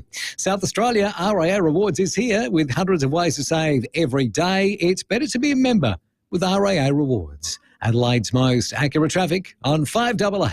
Over 50% sold. Wow! Tickets for the Hospital Research Foundation Home Lottery are over 50% sold. Win the life-changing $3 million Scott Salisbury Grand Prize. Fully furnished and mortgage-free. And with over 11,000 more prizes, you have a 1 in 15 chance to win. Homelottery.com.au. Life-changing prizes. Life-changing impact. Homelottery.com.au. Licence M14727. Ignition for Men. Adelaide's home of impeccable class and style offer a range of suits by leading Italian brands, including tailor-made wedding packages for the groom and groomsmen. Order 3 tailor-made suits and pay just $799 for each. Order 4 or more for just $749 per suit. Phenomenal value for a quality tailor-made suit. See Ignition for Men for tailor-made wedding packages. 54 Paynham Road, Stepney. ignitionformen.com.au. T's and C's apply. Make this end of financial year count with unbeatable value across the Mercedes-Benz range at Mercedes-Benz Adelaide and Unley. These two dealerships deliver the best in sales, service, parts and finance right across the entire luxury range. Enjoy 3 years of complimentary servicing on new and demo vehicles, plus a $5,000 finance contribution on select models, including the Mercedes AMG when you finance with Mercedes-Benz Financial. From iconic design to cutting-edge innovation, nothing compares to a Mercedes-Benz. You're not just getting a car, you're getting performance and peace of mind. Book a test drive at Mercedes-Benz Adelaide or Unley today and take advantage of their end of financial year savings. Terms and conditions apply. Australian credit licence number 247271. The most frustrating thing about having your car repaired after a collision can be the wait. Sometimes months. At Premier Panel Services, the wait is one thing you won't have to worry about. We've expanded our workshop and our highly skilled team. It means we're better equipped to deliver an outstanding outcome for you and your car. RAA and MTA approved, Premier Panel Services work with most insurance companies. So ask for Premier Panel Services and get back on the road sooner. Is stress keeping you up at night? Are you tired of spending endless sleepless nights tossing and turning and worrying about the next day? Caruso's new Ashwagandha Plus Sleep to the rescue. Caruso's Ashwagandha Plus Sleep relieves stress symptoms, promotes deep sleep and relieves sleeplessness. So if you're ready to say goodbye to those endless sleepless nights, try Caruso's Ashwagandha Plus Sleep today. From leading pharmacies and health stores, always read the label and follow the directions for use. Hyundai Prius is on now. Jump into the Tucson from $39,990 drive away. Visit Hyundai.com.au. David Penberthy and Will Goodings. 5AA Breakfast. 7 minutes to 9. I got a text a short time ago from someone asking, why is petrol going up 50 cents a litre in some places? I looked at the benchmark oil barrel prices and I can't tell you. There's been no international spike. Well, nobody knows, mate. So you are a savant when it comes to explaining well, fuel not really. prices normally. I generally understand that if it costs more to get out of the ground and ship to Australia, then it's going to go up at the Bowser. But that's not the case this morning, so I can't explain it. With the vagaries of the cycle. That said, there are some cheap spots still available. Don't get stuck on the side of the road. Get RAA road service. The cheapest, there's a couple under $1.50. The Mobile at Hampstead Gardens on North East Road's at $1.49.5. The Shell OTR Parabanks on the Salisbury Highway, $1.49.9. The Shell OTR St Mary's at South Road, $1.52.9. And given some prices are getting up close to $2, the Mobile at Aldgate on Mount Barker Road at $1.59.5 is actually not bad either. Diesel's creeping up. Shell OTR Walkerville North East Road, $1.64.9. And the United Henley Beach Road, $1.67.9. But don't be surprised if you see unleaded around Adelaide at around $1.97, $1.98. We've already seen it with the app this morning. Get down to St Mary's. Now, Lucy has this morning chopped up a little bit of audio. Meghan Markle was talking on a podcast, and she says, we in the 5AA breakfast audience need to have a listen to this. It was Meghan Markle giving an insight into how hard she works. Okay, so have a listen. My gosh, I work so hard and I appreciate what hard work looks like. I like working hard and I'm still working hard, right? The moment that everything sells out, it doesn't mean that we're done. Yeah. It means we're working on replenishment and what are the next SKUs and what's the next tranche of products and what's the timing on that and writing the newsletters and writing the social media captions and making sure that all that feels in line and what's the cadence of it and what's the photography that we want to do and what do I want to wear for those shoots, while also editing all the time-coded notes for season 2 of With Love Megan, and then being in edits for the podcast and being a mom and a wife and a friend. Yeah. Those are all jobs. I mean, I love being that busy, but I do think it's really interesting when people have no sense of what goes into the thing. About 4 of those things we're just posting on Instagram. Picking what I'm going to wear for photos, where the photos are going to get done, and captions for social media. I mean, it's not like being out in the tools, is it? Works hard to make a living. Brings shelter from the rain. What an, I mean, it's almost like shooting fish in a barrel, isn't it? But you just think, like, I'm starting to think the level we're of being trolled. Yeah, maybe she's AI. Yeah. Maybe this is actually like the world's longest running practical joke, and it's going to emerge that Prince Harry's been covertly working with Charlie Brooker on the world's craziest sort of sucked in moment. That, well, I was more thinking that I'm starting to think she might be in on this, and she's worked out the best way to stay perpetually in the news cycle is to do increasingly irritating things. So she was starting to do a cooking show, and they said, what are we going to do here? And she said, listen, just everyone stop. We need to make this as unattainable and as alien as humanly possible, because then people will talk about $50 it. jars. You know of what I honey. need to do is go on a podcast and talk about how hard I work. Like, I think I'm starting to think she knows exactly what she's doing, because she's like, if I just do general princessy stuff, that kind of just fades off into the background like elevator music. You know, I need to cut through. Help sick children and stuff like that. Yeah, that's right. Stay home. It's so blasé. Talk about, the joys of fermented food and get your mason jars and go and do a bit of foraging. It's just loathsome, isn't it? It really is. And just seeing their house as well, where everything is just so. Like it just down to the gingham ribbon. Like you just see that. You just feel like walking in there with a lit cigarette or something, don't you? Like, turn off your damn humidifier. Hey, you'd get shot if you did. Yeah, I think you would. I don't think you get security detail anymore. Wasn't that the big issue? You wouldn't. If you go to 5AA.com.au, folks, you can win a chance to indulge in an award-winning wine, luxurious spa and accommodation package, all thanks to Longview Vineyard. It's as simple as this, 5AA.com.au or the 5AA Player app. Then you need to stream 5AA or listen to your favourite 5AA podcast, all thanks to Longview and 5AA Always Adelaide. Who wins the meat tray? That's an excellent question. I've got it written down on a piece of paper. Good. That is currently at the bottom of a pile. Here we go. The piece of paper is here. Ian from Morphettvale with his prediction of a showdown grand final. Congratulations to you, Ian. You've got the meat tray coming your way thanks to Sam and the team at Windsor Meats in Malvern. Love Windsor Meats. Great Adelaide butcher. Great friends of 5AA. Get in and see the team there. We're out of time. Graham Goodings is coming up. Hopefully when we join you again on Monday morning, it is bucketing down with rain. Every chance. We'll find out. We'll see you then.